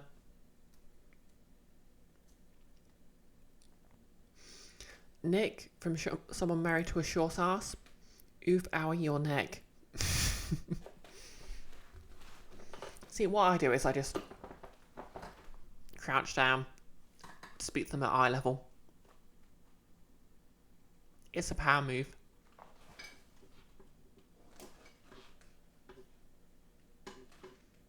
I don't really. Like when you know a short... Oh, sorry. Hit the mic there. When you know a short person, you've got to show them your respect and just bow your head.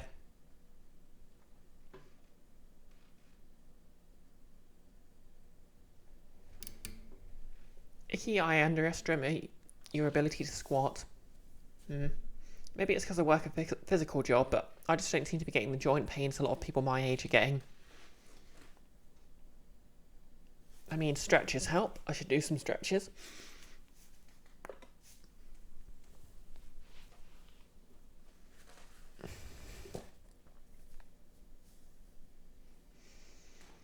Nicholas, the fun part of world building, in your opinion, is realising your newest idea must interact with the older idea in ways you weren't expecting. Basically, the fun part for you is when you find a link between ideas that give you more work. Fair enough. Okay, well, we're about to write up interacting with her, so...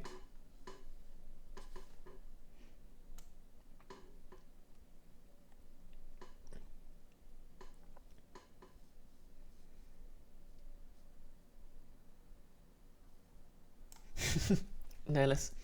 6 lab assistants, various reagents are bubbling, some geese are laying, etc. Yep, and of course they're crafting 5 gold rings.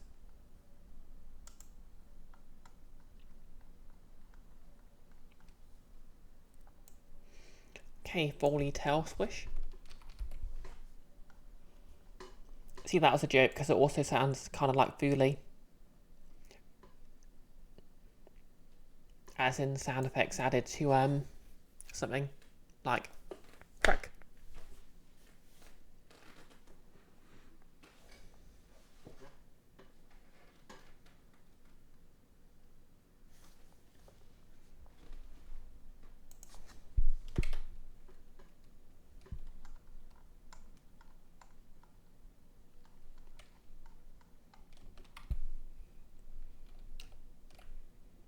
No idea why that's bold. Oh, it's not.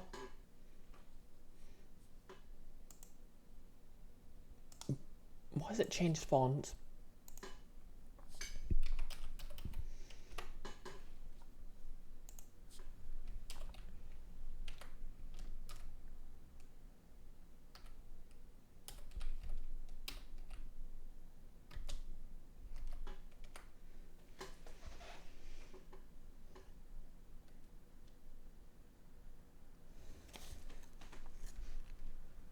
Okay, so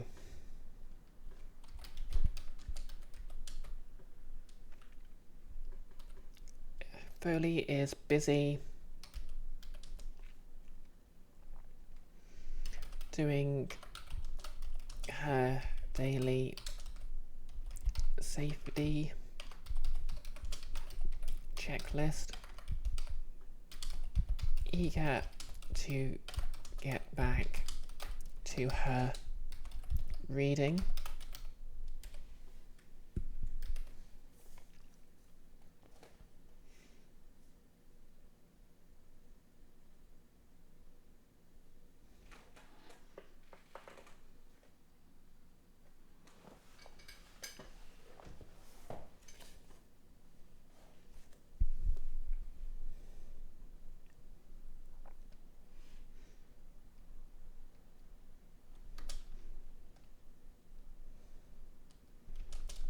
A PC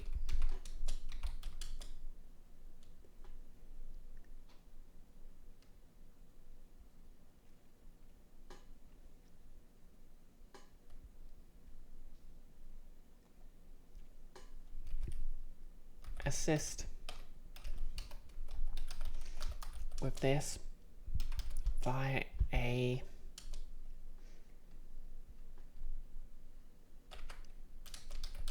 intelligence investigation or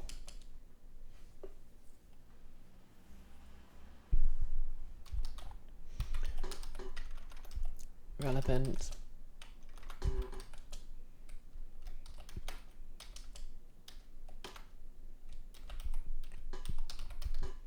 tool efficiency,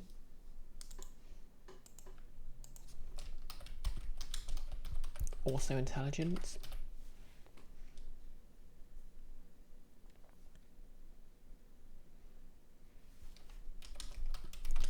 which will put her in a helpful mood. She is currently reading up on metallurgy and mineralogy, both of which I've misspelt.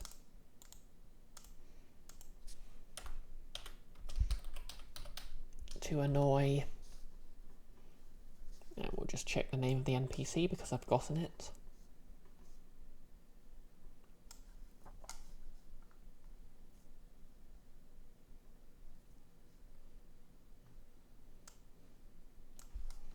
Steel Gravestaff.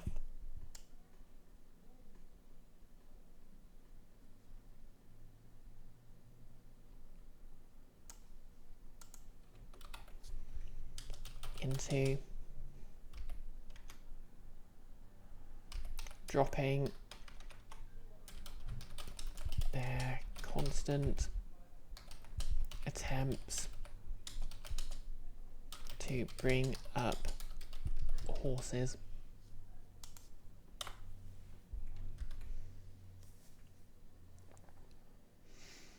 Notice there was an entire rhyme or something about a bajillion other rings, but was there one ring the only one that actually did anything? Or the up team were just badges of office? No, I think there are rings of power. I think Gandalf canonically had one, which was why he had access to the ability to use fire. I could be wrong though.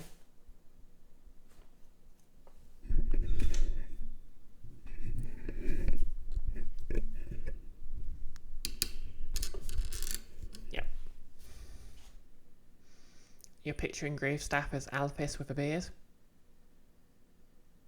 Alright, from Until.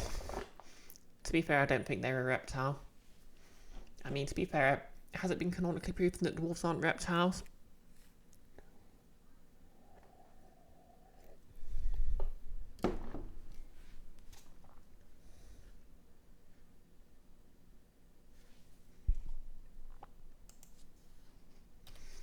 Nick, Gandalf had one, Saruman had one, Radagast might have had one, Galadriel had one. Icky, 1 ring to rule them all, 2 rings to change a light bulb, 3 rings to carry furniture, 4 rings. Icky.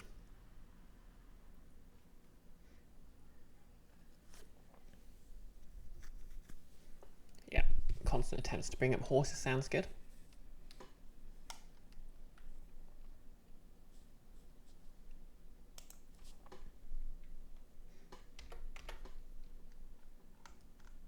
Okay, and...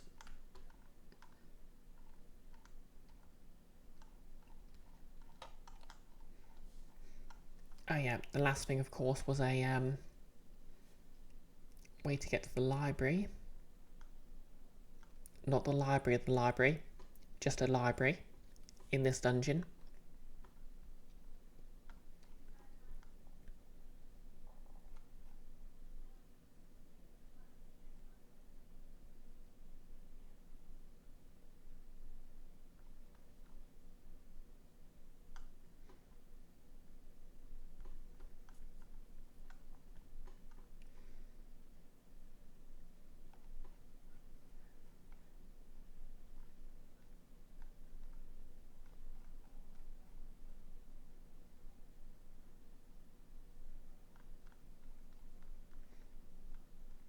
That's weird. I could have sworn I wrote notes for more areas. Oh wait, yeah, there we go.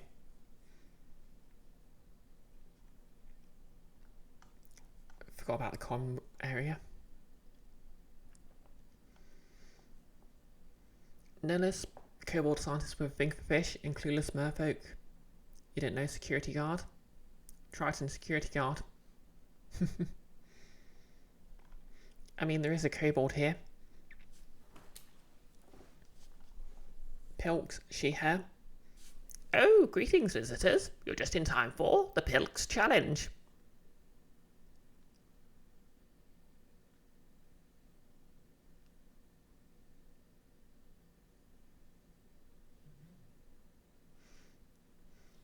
I'm not entirely sure if anyone will get the joke because it's kind of an old meme, but...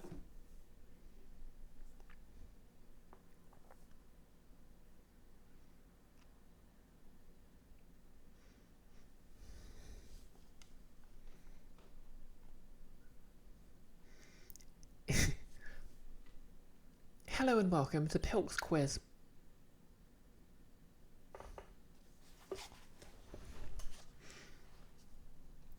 I'm so hyped for the Lancer campaign. Anyway. You know what they say when you enter a library and the books attack you? Book shoot.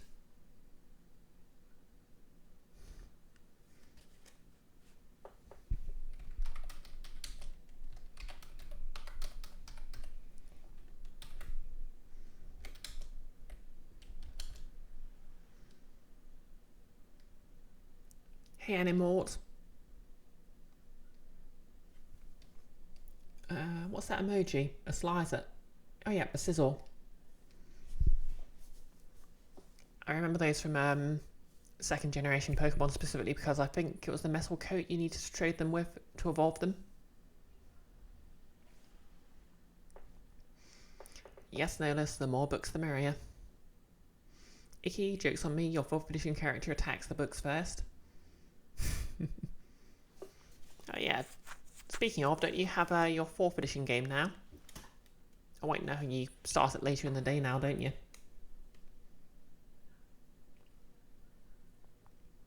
Anyways, where was I? Icky, they totally started it. Yeah. To be fair, I think there is a Simpsons joke about Bart attacking a load of books and being encouraged by Homer. Oh, 7 minutes, fair enough. Like, I feel like you used to start at like 7:30ish. Maybe I'm misremembering. Anyway, the book shoot.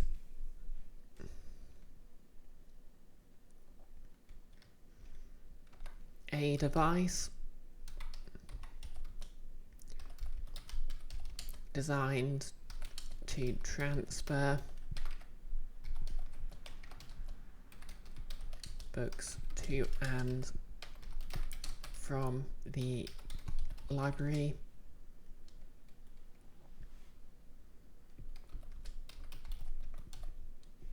is present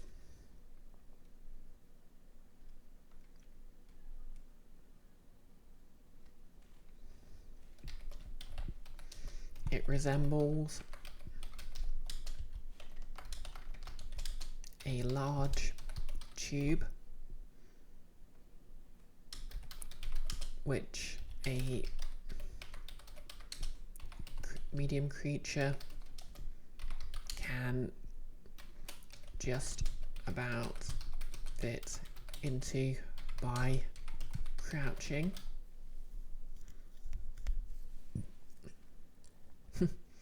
No less Bark, that's Iris's Blade's character, would attack books only to spite her mum.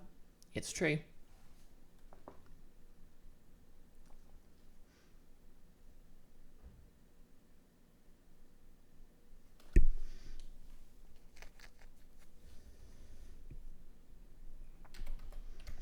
It apparently only works half the time, but can retrieve or return the books asked for by title.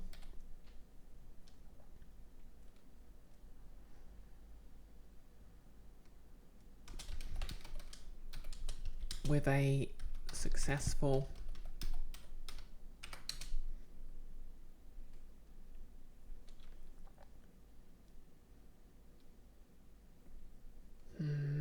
what would this be? I think Arcana to use a device.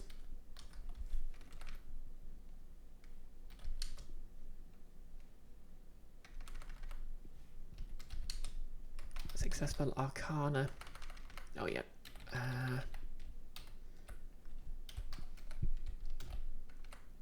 Got the brackets the wrong way round there. Intelligence Arcana check.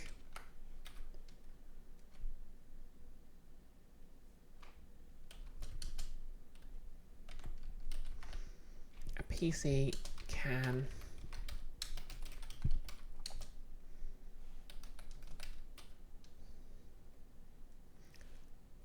program it to take them there. The DC is 20, but if the PCs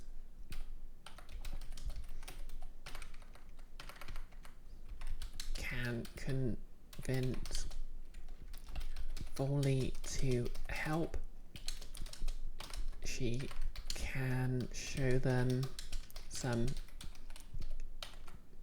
instructions.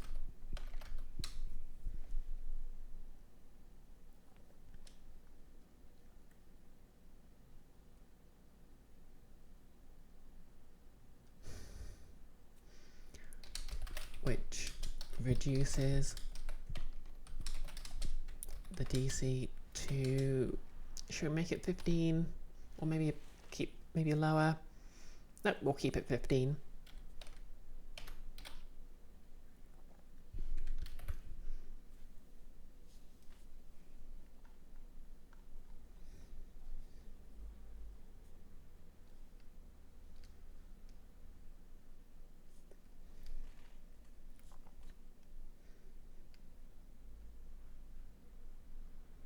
Yep, that's good. If activated, 2 PCs at a time can jump into a capsule and be carried to the library.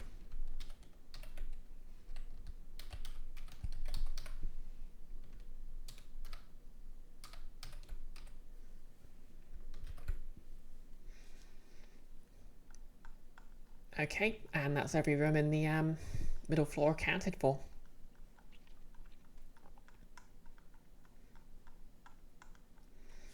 So the other floors are going to actually have traps and encounters in them. So I think what we'll do is we'll work on the rest of these traps. Because I don't feel like starting to do encounter balancing. Right. Oh, hey Kara, thanks for the raid. How you doing? Hey everyone, I'm Bisected Brioche. I mean, I imagine you know me if you are rated in with Kara, but if you don't, I'm a trans woman streamer. I mostly do playthroughs of single player games, but at the moment I'm just sort of doing some D&D prep.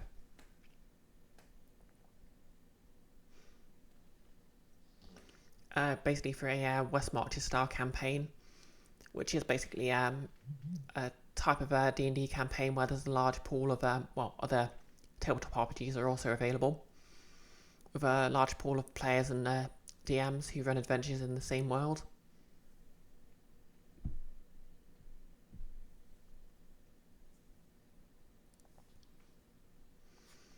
You've been playing NetHag. You couldn't get any pauper NetHag runs off the grounds, alas. Yeah, that's basically kind of like the equivalent of starting Dark Souls with like the Forsaken or Waste of Skin or whatever classes in it. Or like a commoner in D&D. Notice you're going to lurk and have a nap. A Bone Claw from MTOF would make a good Mr. X, just saying. MTOF. Doesn't quite ring a bell. Kara, you don't know Dark Souls, but pauper means starting with no items. Oh, okay. That kind of makes sense.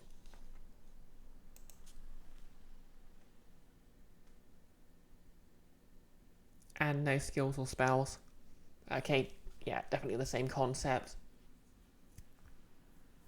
Like, basically it means you start at a lower level and with nothing, no items to help you get started. In fact, I guess you could say it's the Dark Souls of Dark Souls.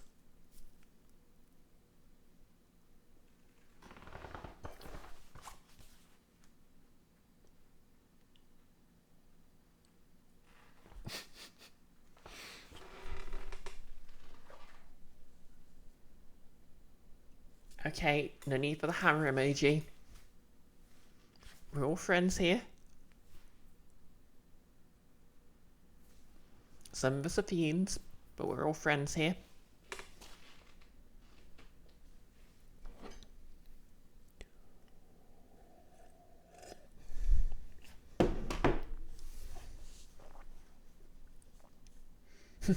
Kara, you're right.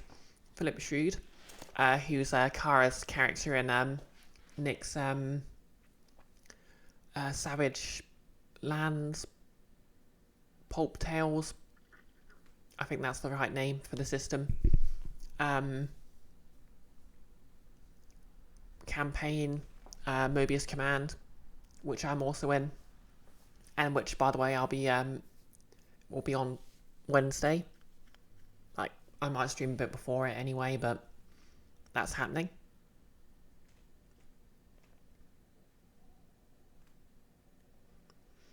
I'm playing the group's librarian with no combat ability, so we'll see how that goes.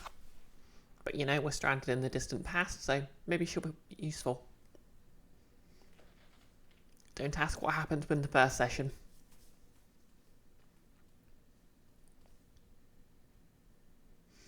Yep, the group's librarian with a crossbow. which to be fair, she didn't shoot anyone with. Oh yeah, speaking of streams, of course, I'll be throwing up a poll tonight on what I stream next, so if anyone has any suggestions, I basically want some chill games after playing through Alice Madness Returns. So like, if anyone wants to suggest that, the ones I've already got on the list are Pikmin 2 and Tactical Breach Wizards, which I'm almost giddy with excitement to stream.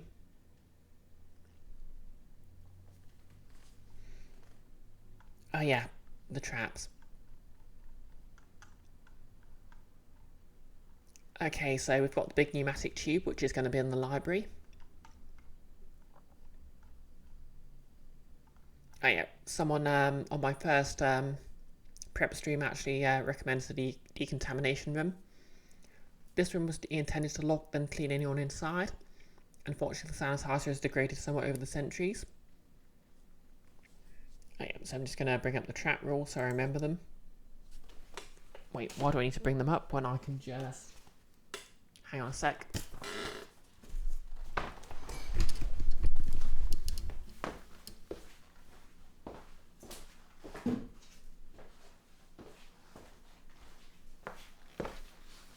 Had my copy of the DMG on the floor, but there was a bit of flooding lately, so I had to move it very quickly.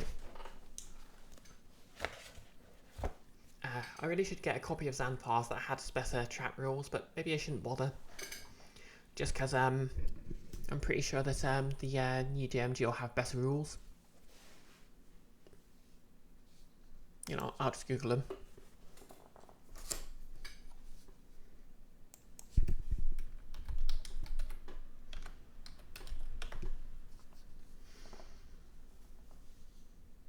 Okay.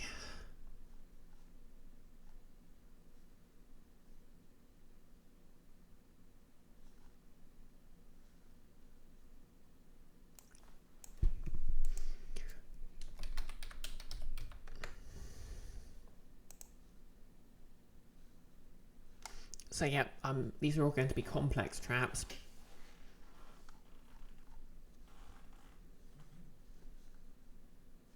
Oh yeah, there's the tables. So yeah, trigger.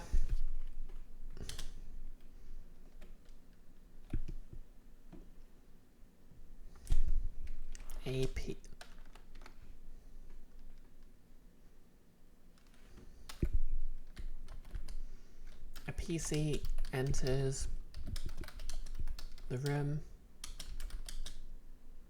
and pushes. A PC enters the room.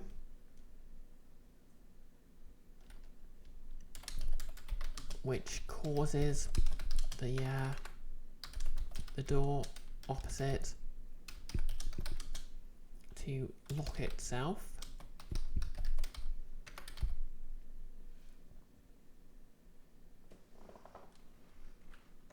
Oh yeah, for those who haven't seen Mobius Command yet, do yourself a favour, go on Nick's channel and watch the VOD. Or go, so that's at his cursedness. I'll just give him a quick shout out.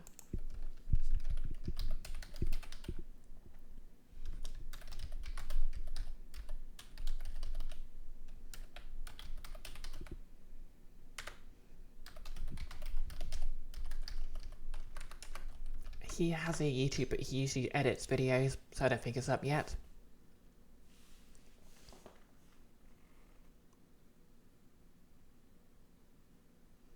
But yeah,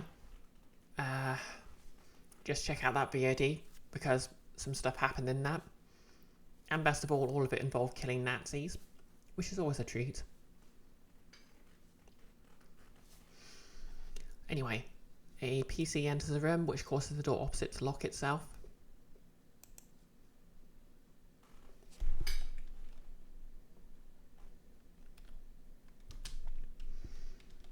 A button on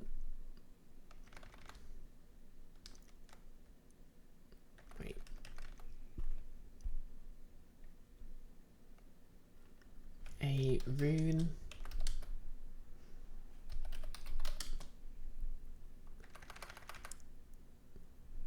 which reads touch to reads begin opening sequence. In what language would it be? Like Draconic? One of the other in Draconic.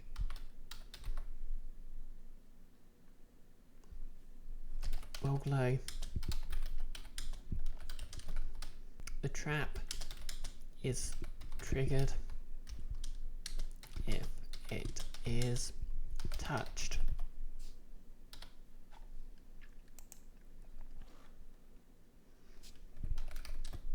The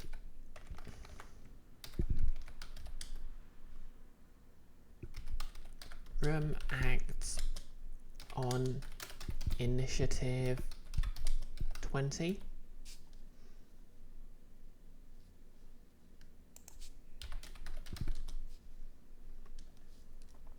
Okay, so active element, so what happens as soon as the trap's activated?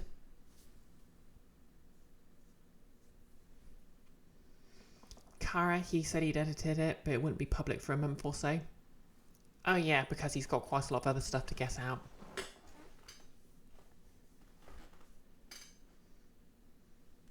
I mean, to be fair, if you put everything else at once, it would spam the his YouTube feed. And, you know, I've unfollowed people for doing that, so that's fair enough.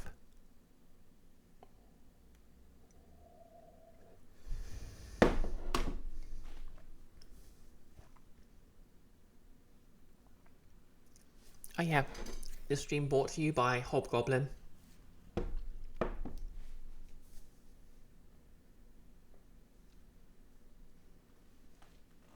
That was a joke, by the way. I'm not in any way sponsored by them, but it would be very cool if I was.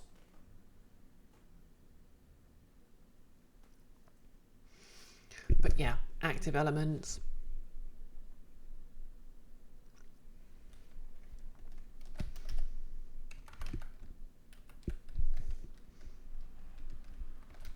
The other, yeah, all other doors lock.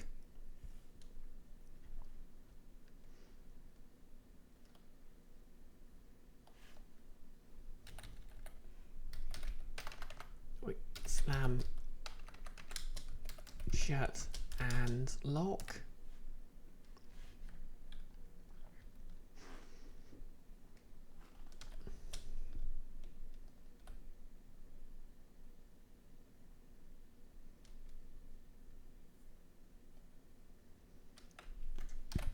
The room fills with a poisoned gas. PCs can hold anyone who doesn't hold their breath before the trap is deactivated must make a con save. Let's just check the rules for what sort of saves these need. So what sort of danger do I want here?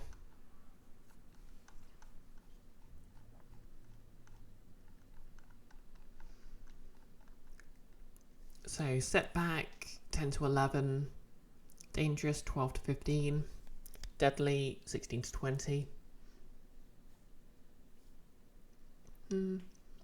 I'll just make this the initial one, so we'll just make it DC 11.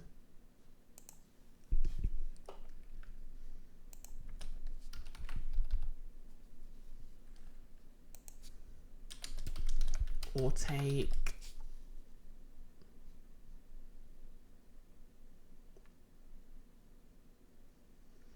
okay, and the setback for level 1 to 4 is 1d10.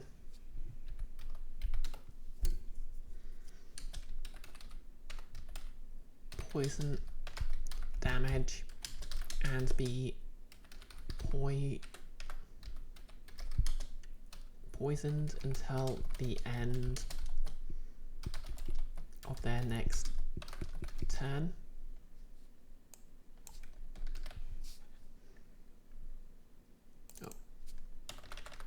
And have the poison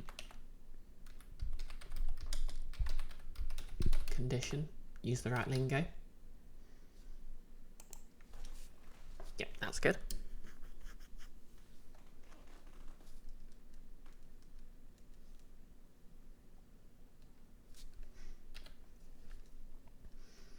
Okay, keep forgetting the difference between dynamic elements and constant elements. Okay.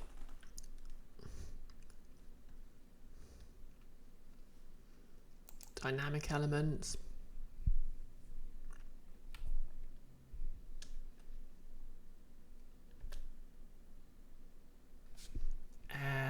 Yeah.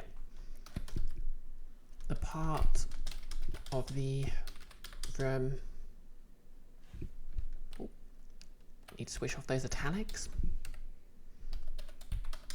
Which is about to be sprayed,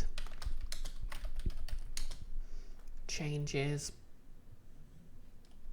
in an obvious cycle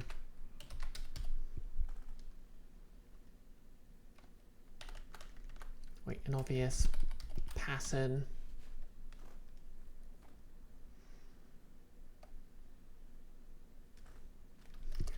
each round.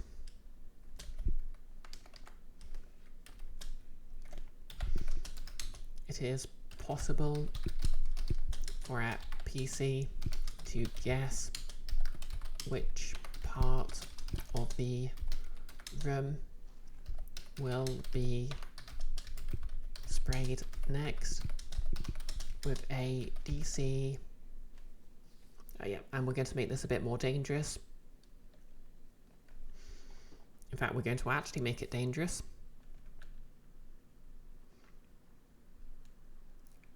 So that's 12 to 15. Let's make it 14.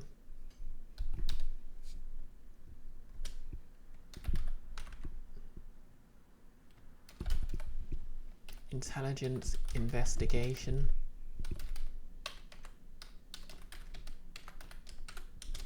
Or wisdom perception check.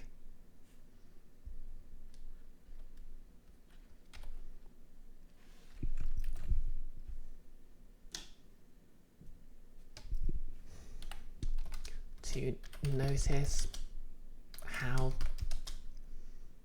the nozzles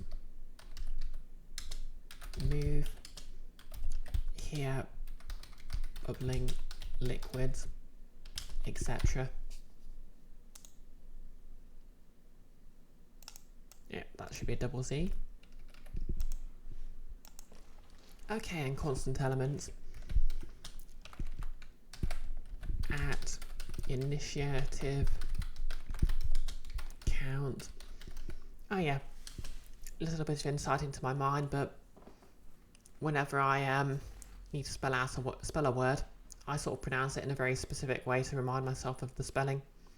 So initiative I remember as initiative, and occasionally I'll sort of showing how I pronounce something if I'm writing it out.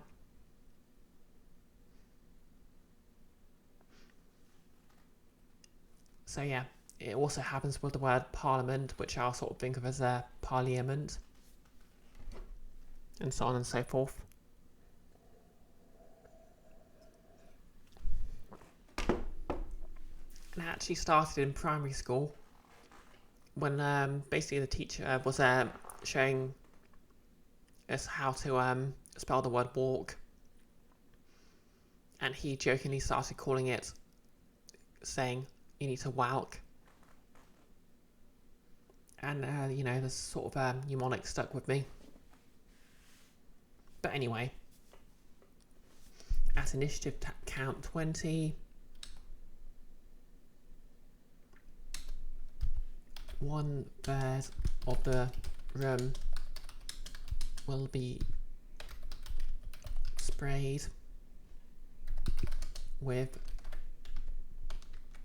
a sanitizing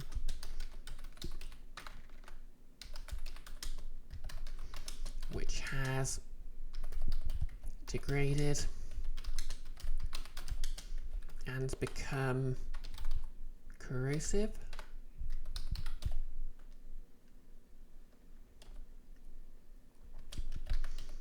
Any creature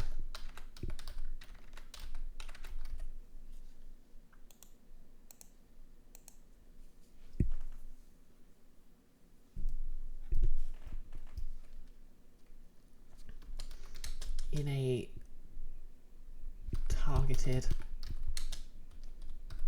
square must make a DC. Yep, this is a dangerous trap.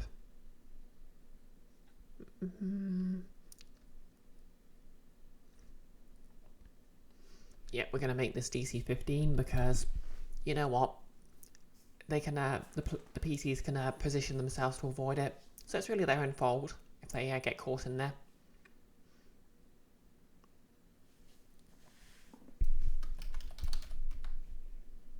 Reflex, what am I doing? This isn't Pathfinder or 3rd edition.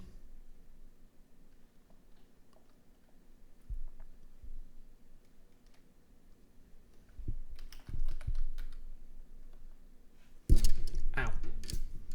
Wait, any creature. Wait, no. Any creature in a targeted square takes 2d10 acid damage. DC 15 dexterity save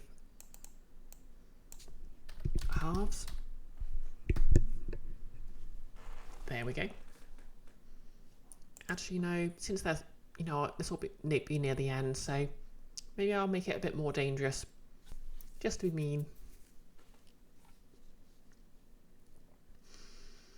Okay, so deadly, DC of 16 to 20. Let's make it 17, just so they know I mean business. And we're going to make the damage 4d10. And you know, I can do this with clean conscience because they have a way to avoid it. Of course, quite a few of the PCs in this quest are going to be wizards. Bad reflex saves and tiny HP pools and all.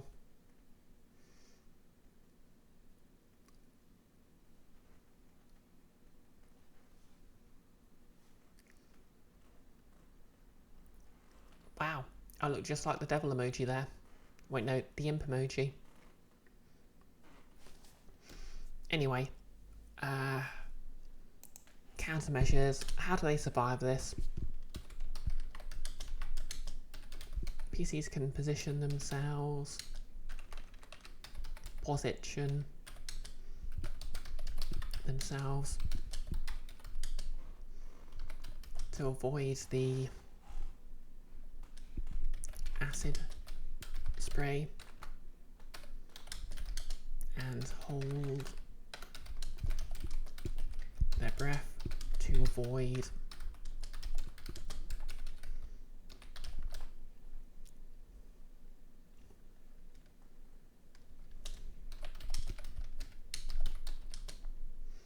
the trap will finish its cycle and open all doors. Okay, how many rounds do we let them stew for? Literally.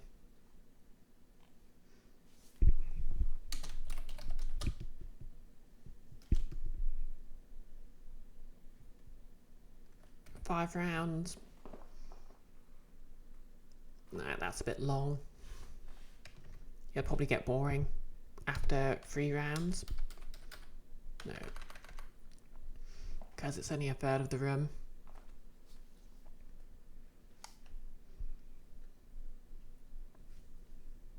And it would get old after the first few.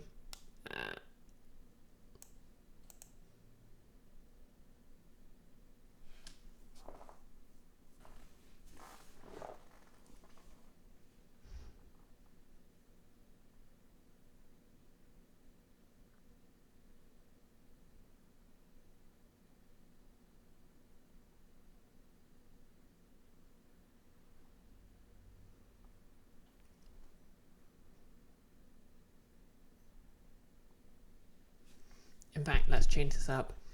At initiative count 20, all but some safe areas of the room.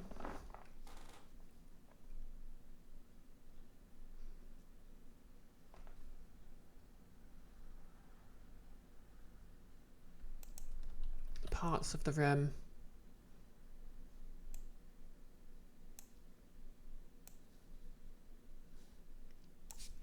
the spray misses, changes in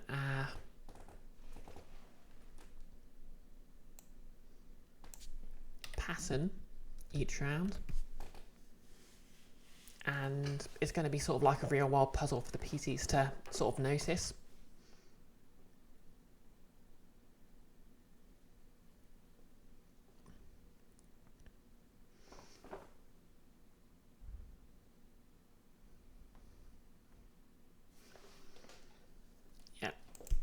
After 3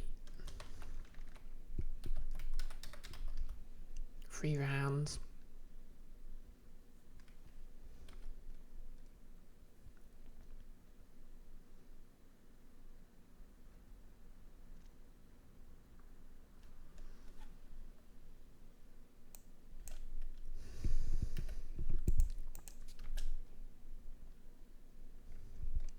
okay, cool. The door can, any door can be jammed open with a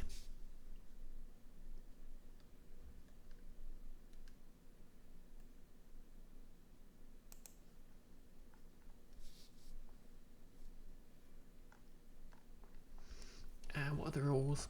Okay. Yep, so any trap can be... Sorry, any door can be jammed open with a DC 15 Thieves Tools check, or broken down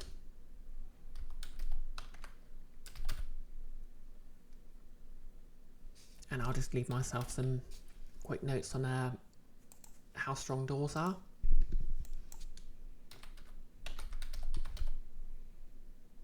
Yeah, object stats.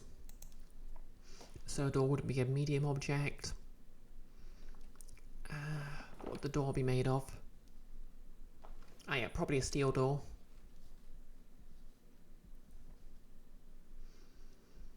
So it would have a AC of 19 and 18 HP.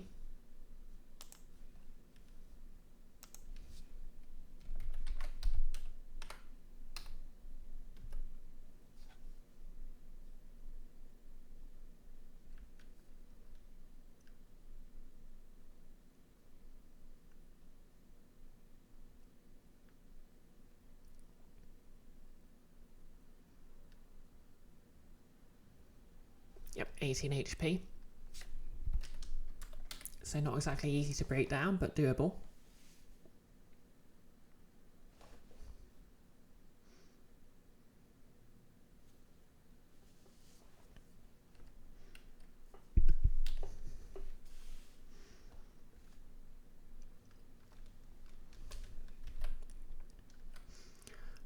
PC can also use a DC 20 Arcana check to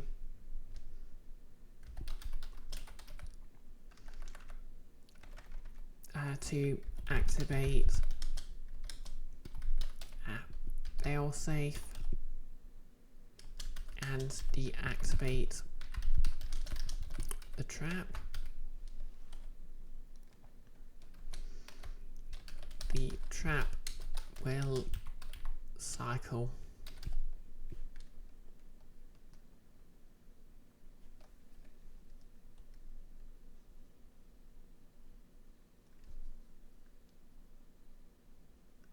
Wait, any door can be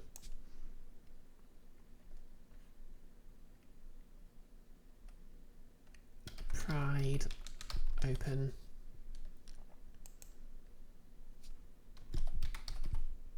every time someone tries to move through the room.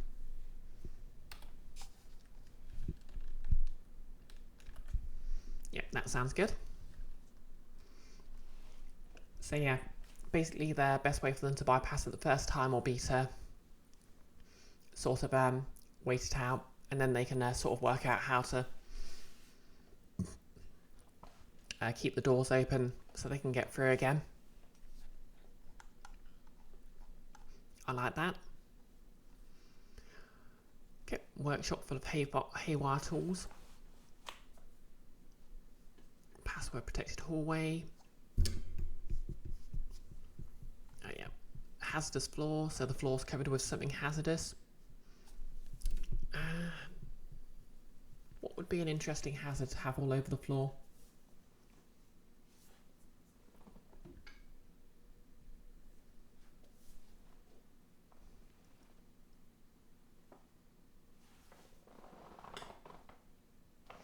Yeah, actually I'm thinking this one could be for the garden.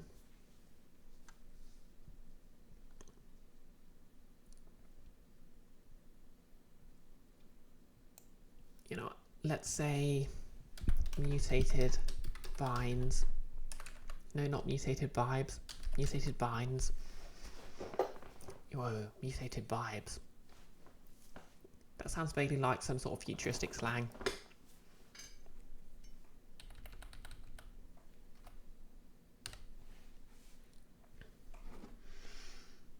Oh wait, of course we have mutated vibes. Wait, no, mutated vines would be TikToks.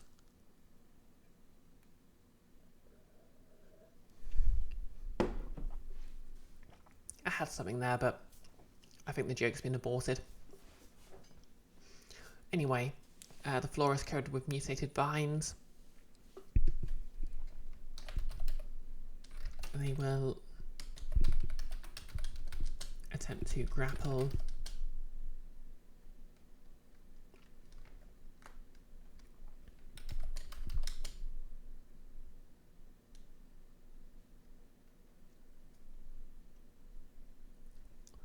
Yeah, I think what I'll go with here is so carnivorous plants typically evolve because they're in sort of environments where they can't really photosynthesize and get nutrients they need access to easily.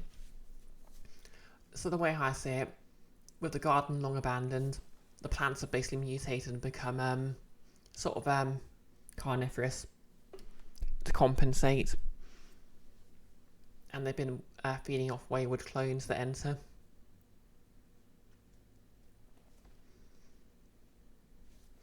Grapple and devour any creatures they can. Trigger.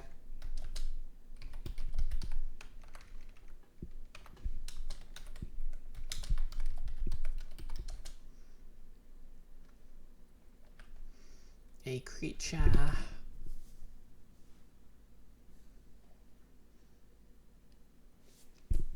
moves into the vines.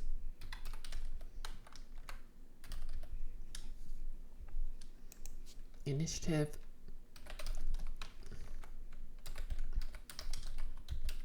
the trap acts on initiative, count 20 and 10. Active elements. Okay, so what's changing? Any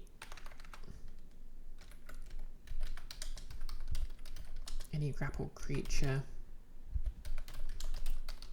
will be moved towards a giant maw.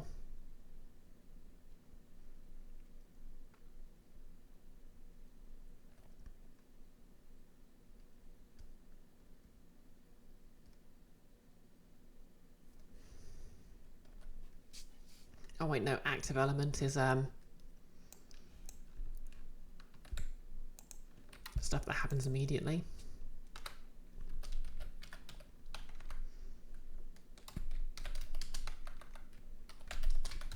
The creature who entered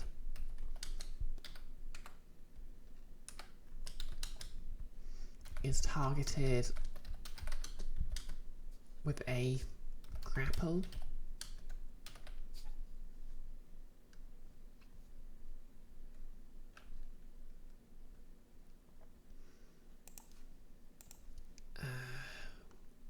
We'll make this a dangerous trap, so that is a +6 to a +8 to hit. We'll make this +7.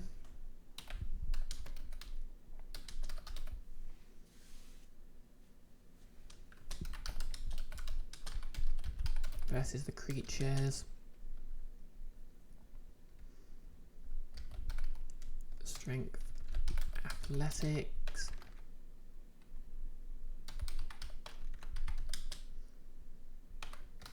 Or dex, acrobatics. Oh yeah, so apparently in the new version of, well, the newer player's handbook that's come out, the athlete feat has been made not useless anymore. In the grants the person who has it an actual climb speed, which is actually pretty fantastic.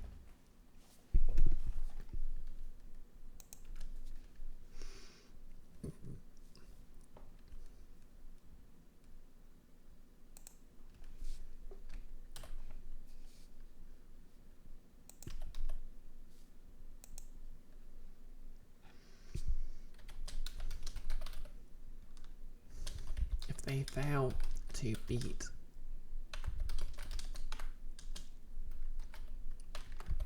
the attempt, they are grappled. They can free themselves. Just gonna look up the grappled rules because I keep forgetting them.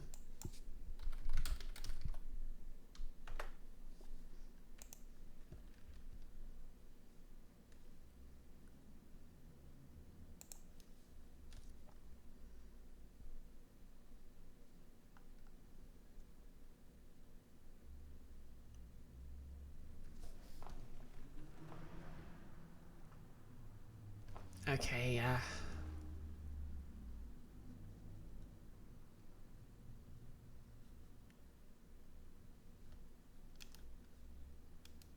how do I break grapple again?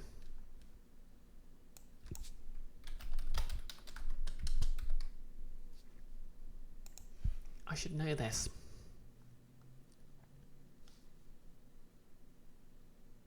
Okay, that was it. It basically just makes the check again.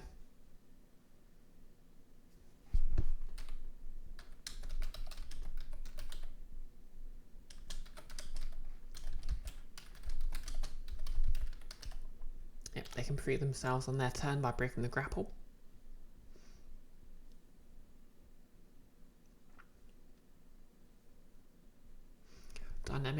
Dynamic elements.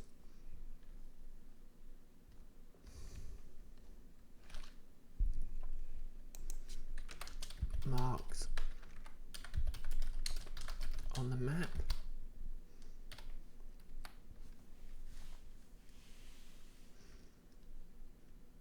Okay, constant element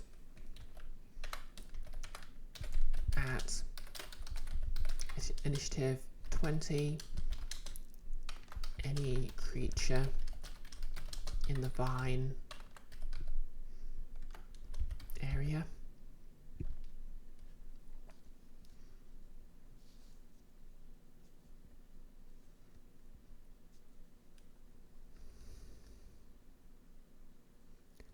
Moves more than 10 feet.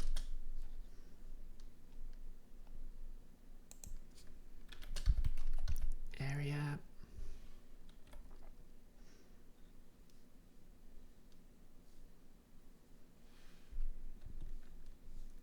In the vines area.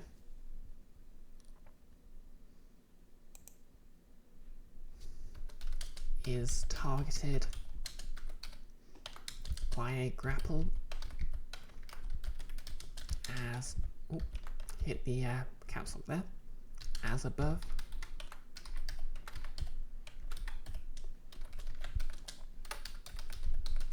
At initiative 10, any grappled I have lost the ability to type. Creature is moved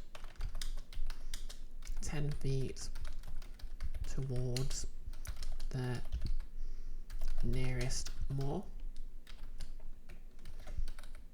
at count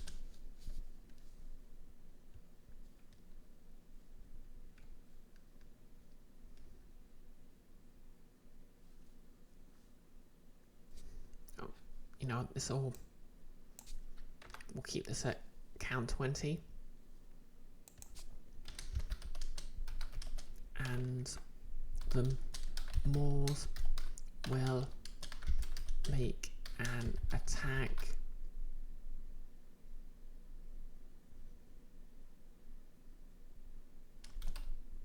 roll at any creature Ajax.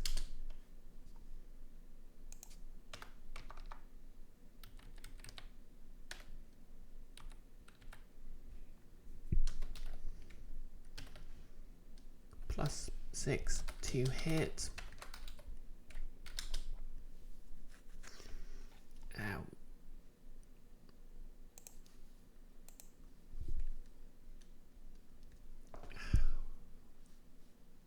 And we're making this a dangerous attack, sorry, a dangerous trap, so 2d10 damage.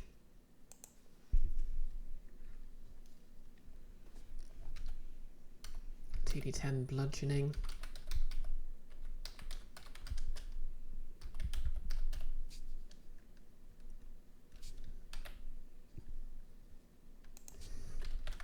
Any creature reduced to 0 HP by a moor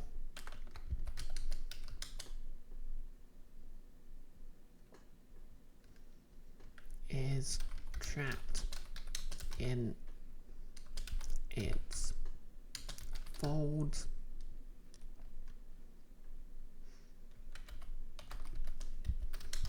and will fail 1 death save automatically.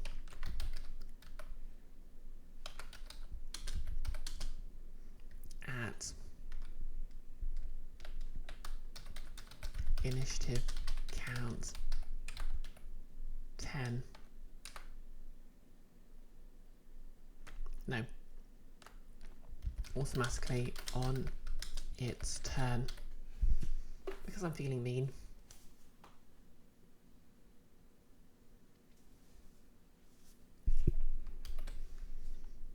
Countermeasures.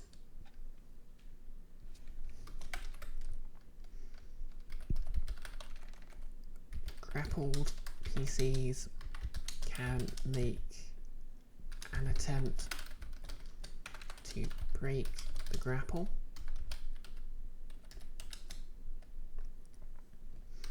The vines can also be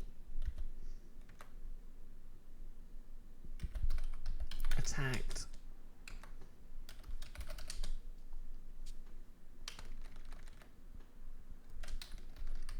AC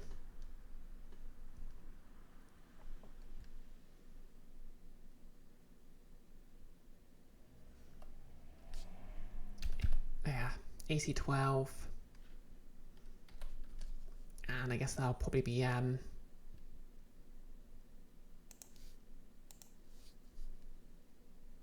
no, AC 11 actually, because they're basically going to be as strong as like cloth or paper or rope.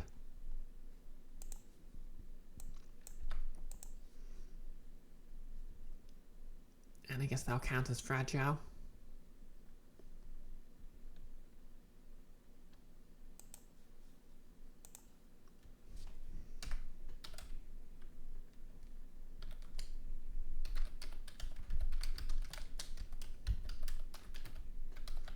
And vulnerable to slashing damage, because that just makes sense. No.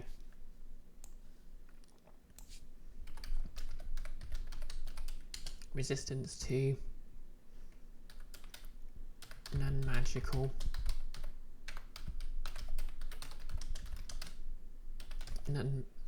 bludgeoning and piercing.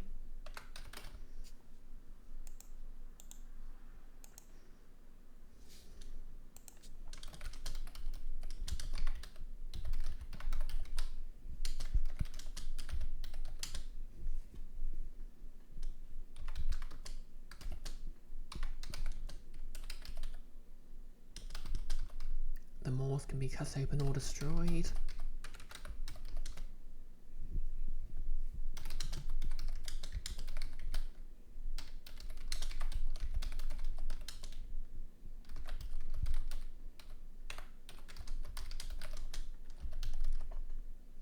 Destroying all the maws will kill the vines. Will make the vines go into hibernation.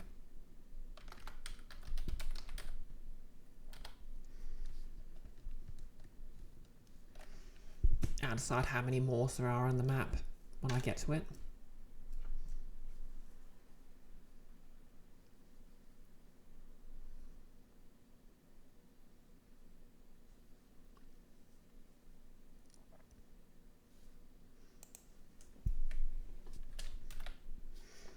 Okay, what AC should I give the maws? I'll say they're a bit tougher. Yeah, so they're probably like leaves, but they're like, they've got like a bark-like coating.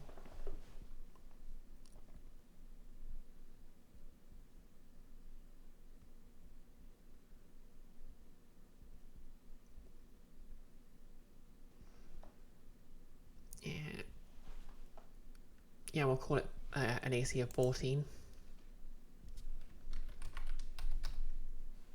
AC 14.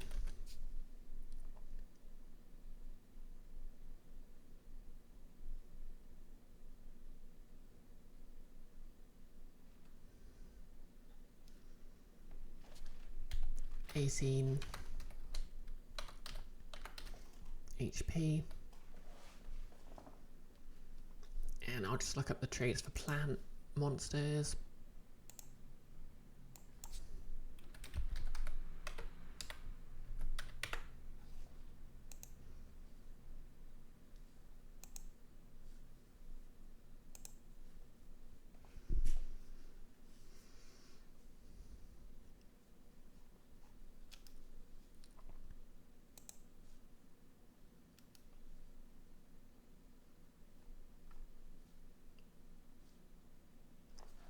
Okay.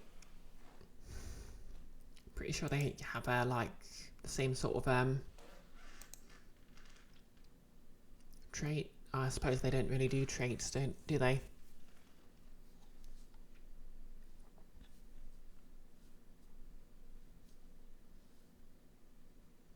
Yeah, so they're usually resistant to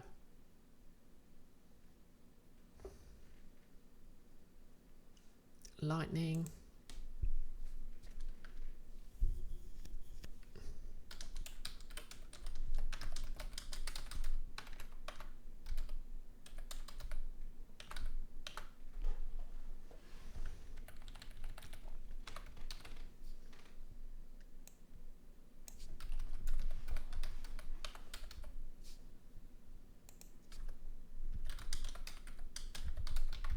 And non-magical.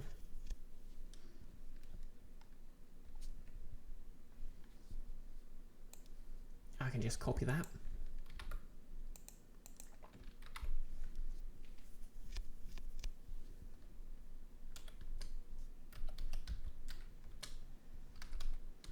Weak to fire. Because he isn't another good, you know, it's not really a scene with a coniferous plant if someone can't burn its death.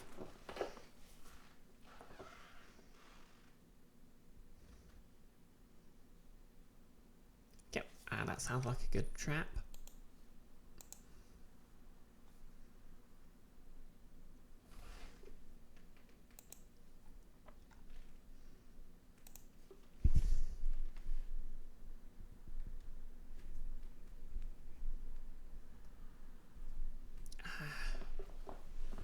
I feel like there should also be a way to bypass this.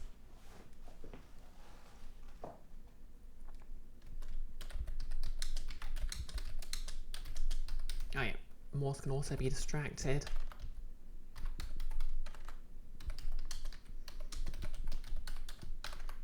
By throwing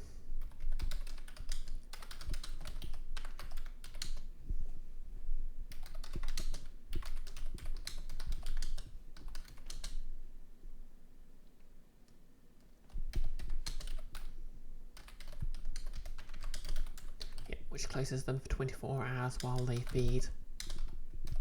Yeah, that makes sense. So yeah, players can either destroy the Moors or they can throw food into them.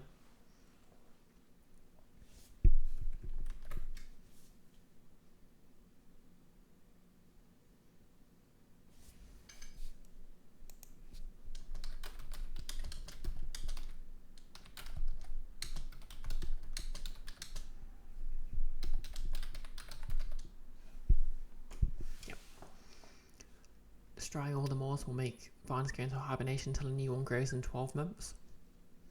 I can't imagine that detail being relevant, but you never know.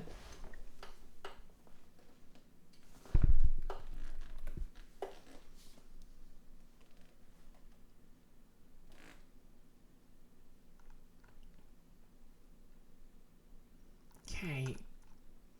Yeah. Workshop full of haywire tools. Okay, let me just go to the rooms and double check to see if I've got something for every one of them.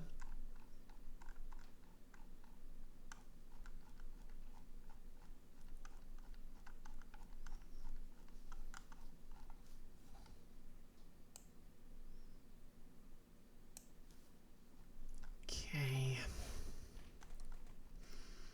So the corridors, I know what's going on in there. Garden just done. Library will be the tubes. Lab I need to do. Secure lab is going to be the final boss fight. Okay, upper floor, decontamination room. Know what that'll be.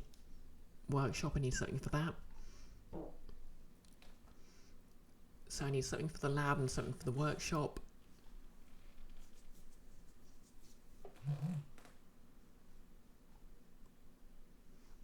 Okay, so we'll just get this workshop for the haywire tools done.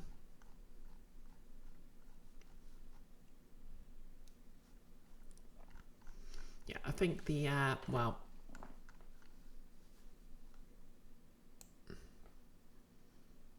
You know, I'll make the lab something else, actually.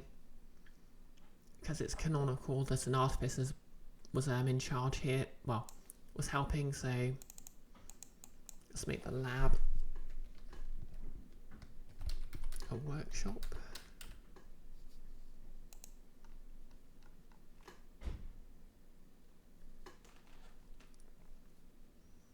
And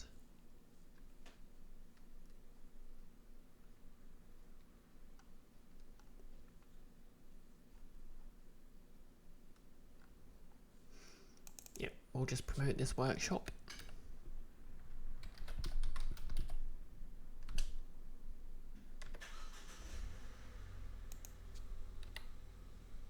To a secure workshop.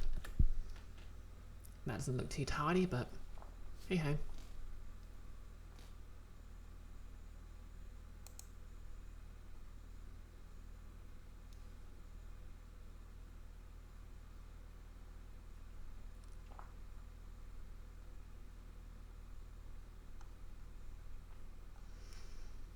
Alright, let's see.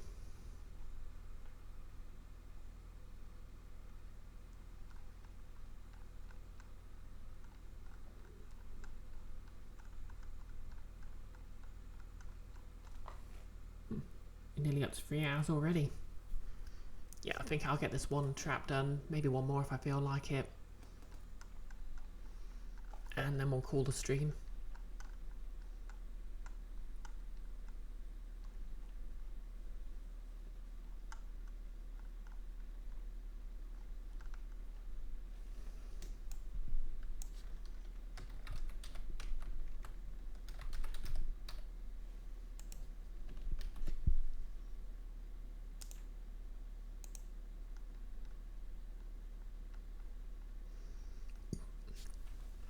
So, a workshop full of haywire tools.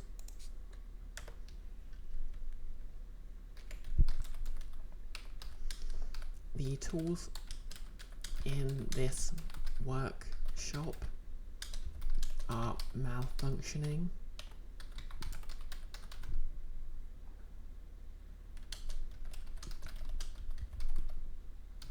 All the safety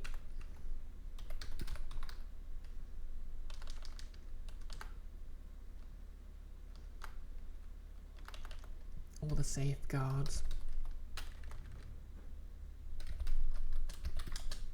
have degraded.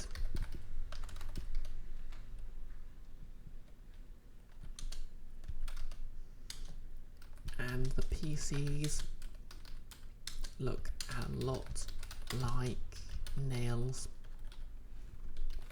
Perfect.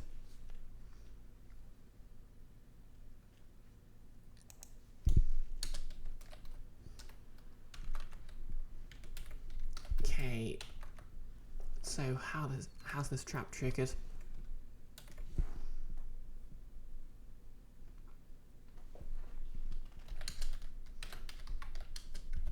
PC attempts to move anything on a workbench.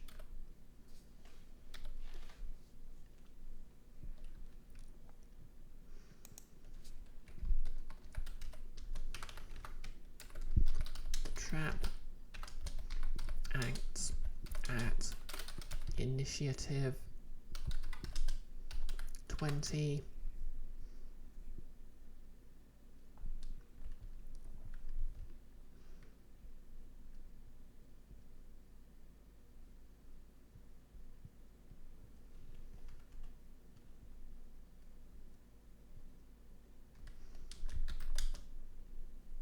And initiative 10.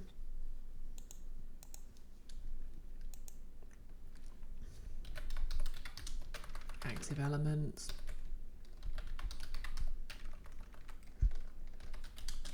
Okay, I'm starting to flag a bit because I'm just typing gibberish.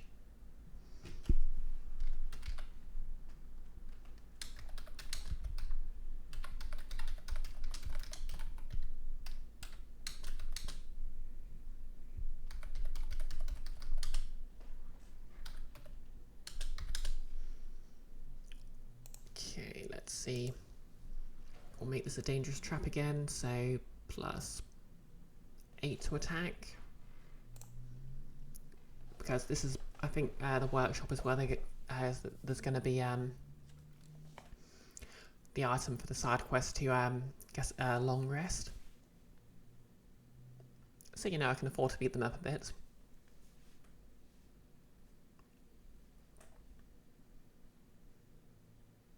The PC who activated the trap is targeted by a tool.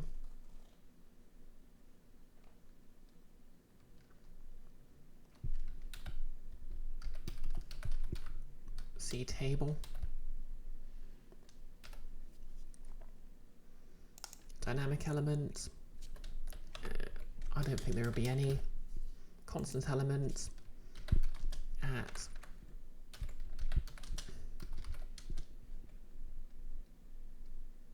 DC 20, DC 20, IC 20, IC 10,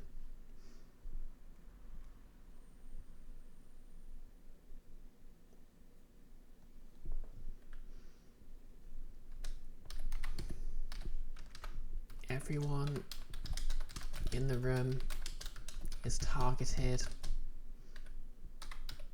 by a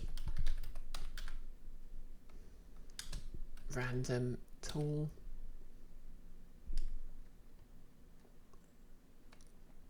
Yeah, I think do you reckon to now everyone getting attacked twice per round is a bit unfair? We'll only make it initiative 20. No, actually we'll make it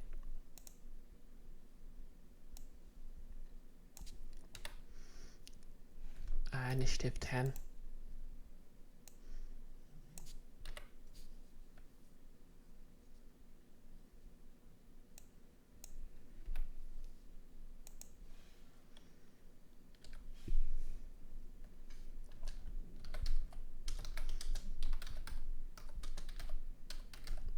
See the chart below. Okay, now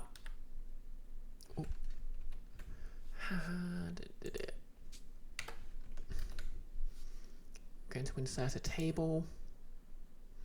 See, I love LibreOffice's oh, you can't see it on the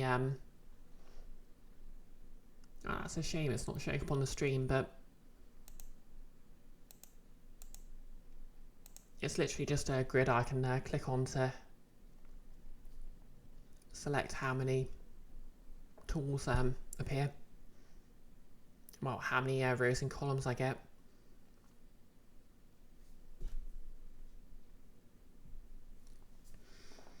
So yeah, we'll need 3 columns. Yeah, 1 for the name, 1 for the attack, and 1 for the damage. How many of these do I want?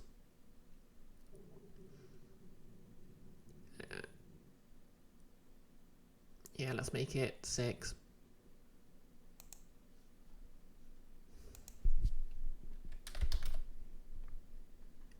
Name.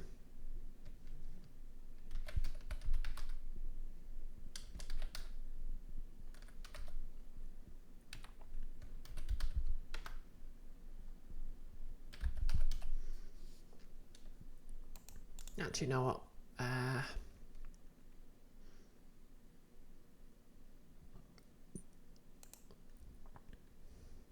We'll just keep the yep.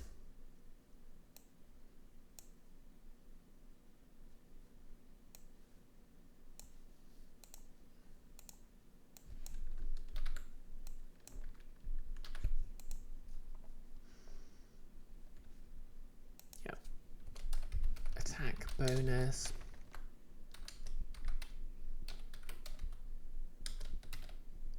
+7. Okay, now let's see what we've got here.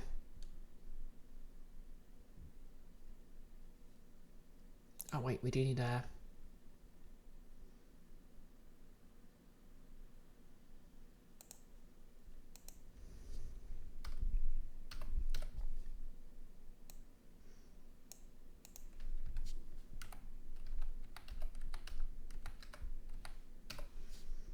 Okay, so name.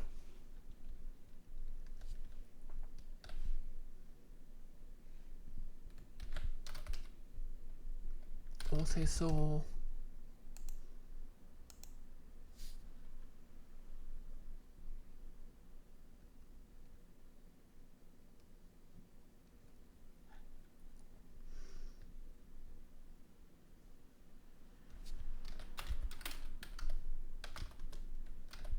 Wait. Adamantine drill.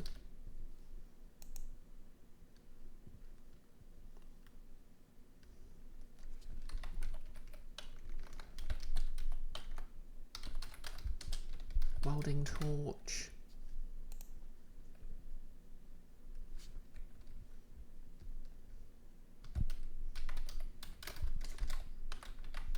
Focusing crystal. Yeah, I'll make the first three sort of fairly basic sounding tools, and the second two more sort of advanced ones.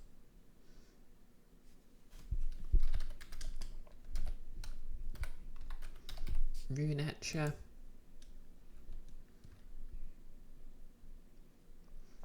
And what could the last one be?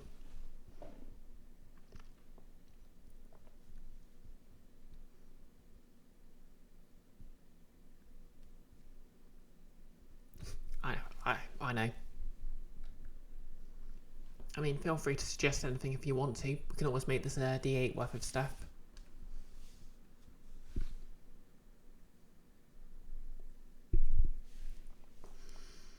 But alchemical ink.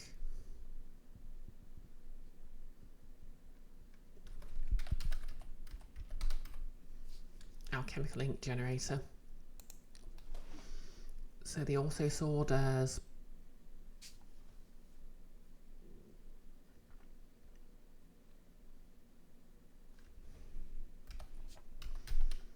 2d10 slashing. The drill does 2d10 piercing. The welding torch does 2d10 fire. The crystal does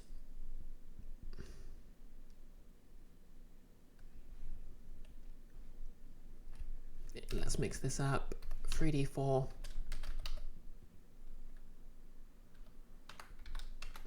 psychic.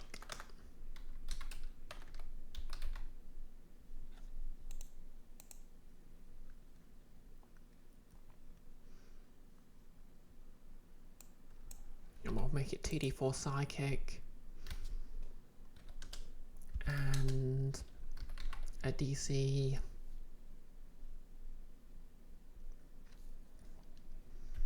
14.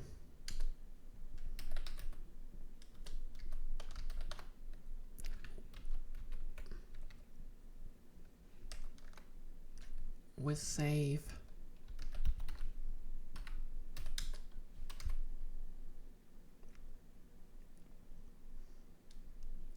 Or can't. Yeah.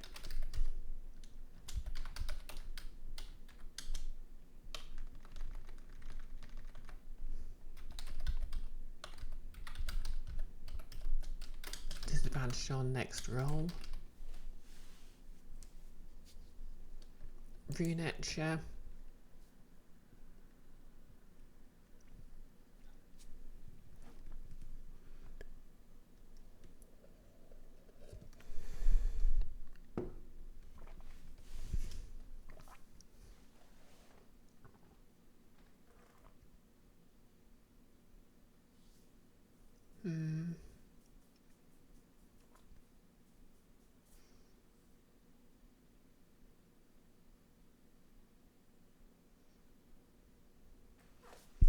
We'll make this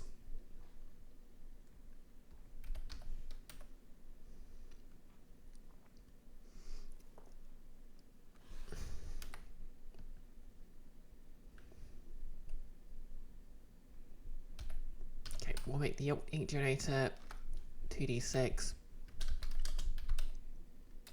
and blinded.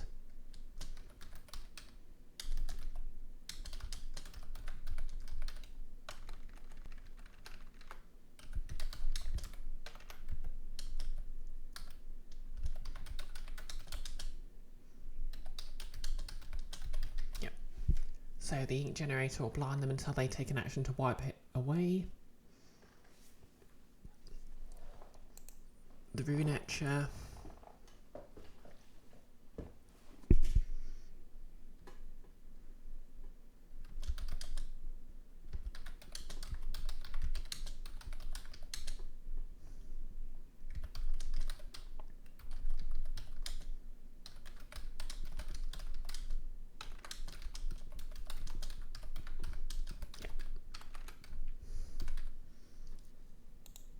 Any magical items are suppressed until the end of their next turn. Okay, that sounds good.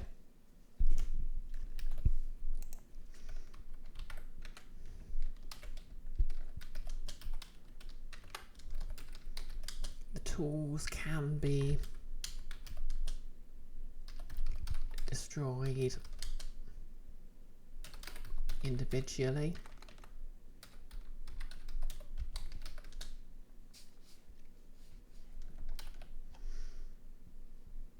But we'll say they're probably pretty high quality tools, so yeah.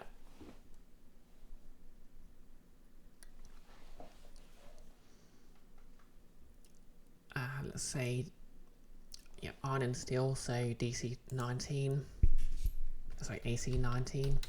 I mean, AC is basically a DC to hit.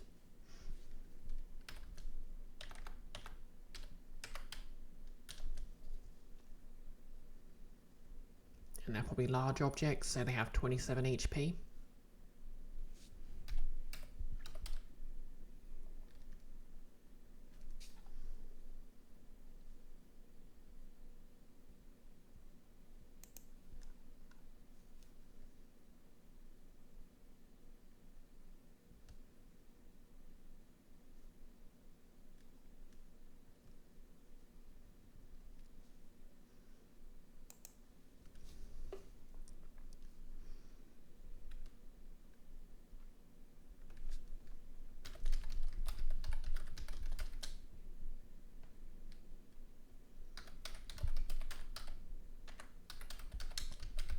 Resistance to bludgeon, slashing, and piercing from non-magical sources.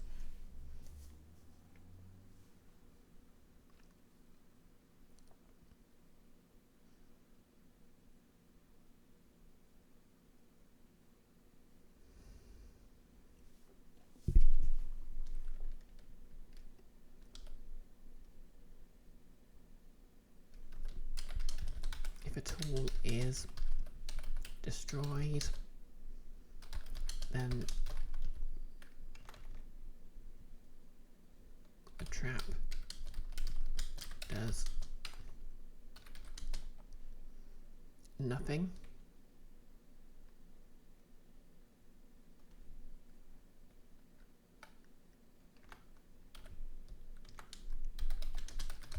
When it is rolled,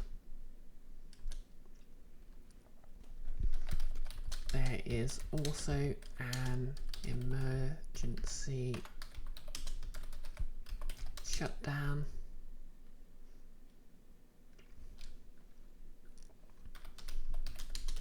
Hidden under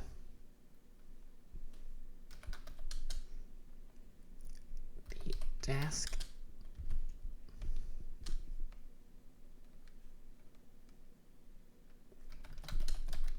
At the end of the room.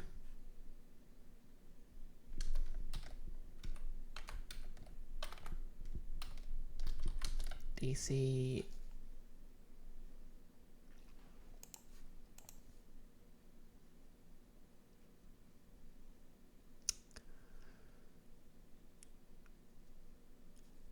we'll say DC 13 to find.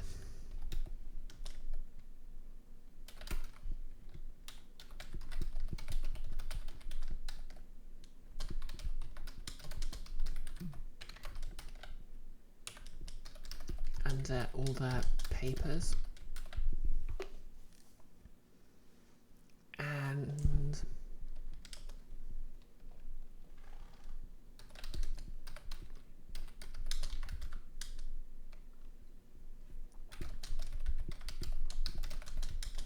with a DC 15 Arcana.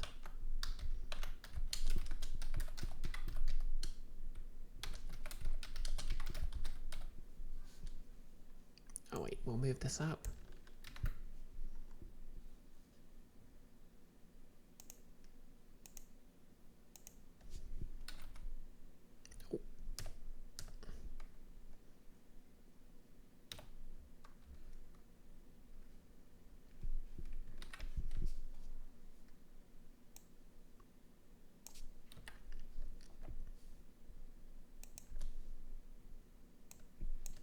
Capsulized Thieves' Tools and Arcana.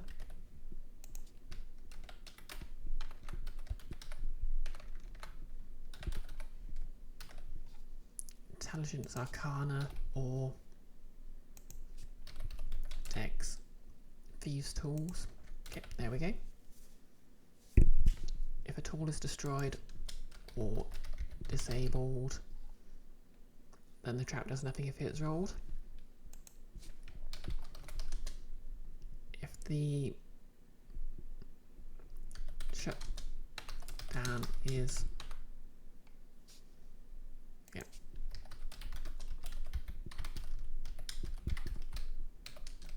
which disables every tool in the workshop.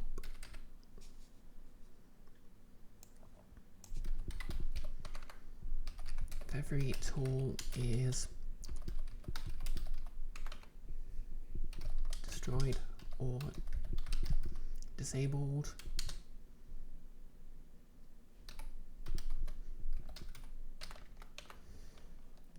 the trap is disarmed. Okay.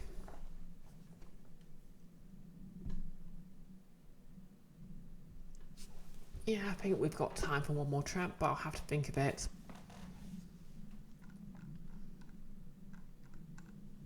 So I need to think what could go in the secure workshop.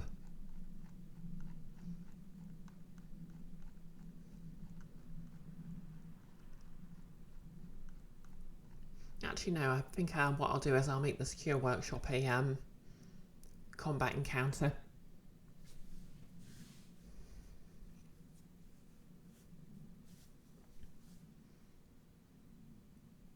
And I have yeah, I'll think of something.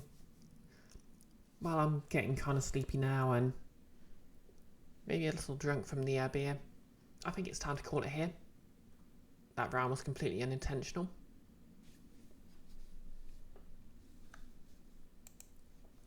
So yeah, we'll find someone to raid.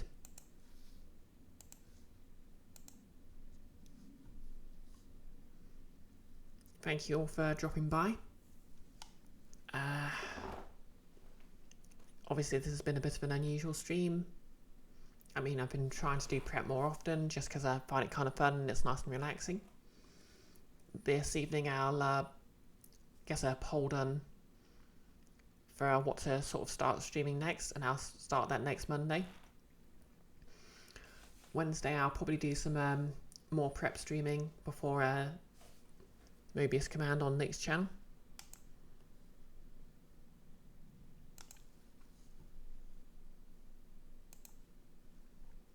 Let's see who's live. Summer B is streaming playing 108 Adventure Game Challenge.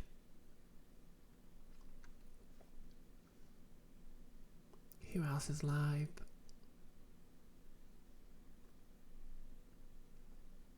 Iggy Maid is streaming Ace Attorney Investigations. I haven't rated them in a while.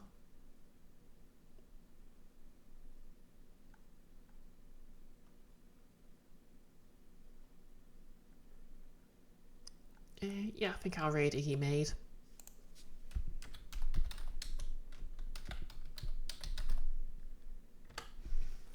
So yeah, Thanks again for dropping by, everyone. Hope you've enjoyed the prep.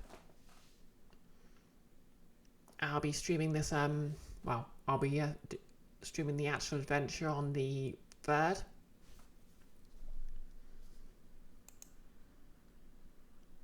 Which is a week on Thursday.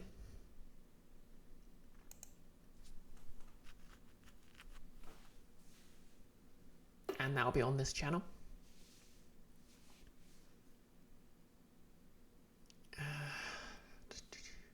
Yeah, that's about it, really. Hopefully I'll see you on Wednesday for more D&D prep, or maybe on Nick's channel for Mobius Command. I feel like there's other stuff happening, but I can't remember off the top of my head.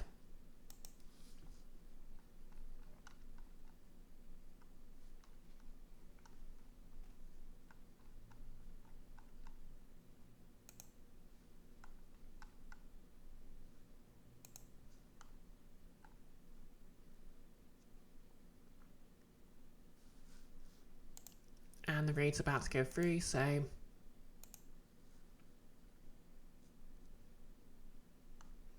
yep. Thanks for dropping by. If you're watching on YouTube, please like, comment and subscribe. LOL. And we're going to raid in 3, 2, 1. Let's go. And by the way, YouTube watchers, you're still my favourites. Oh, and the stream's already finished.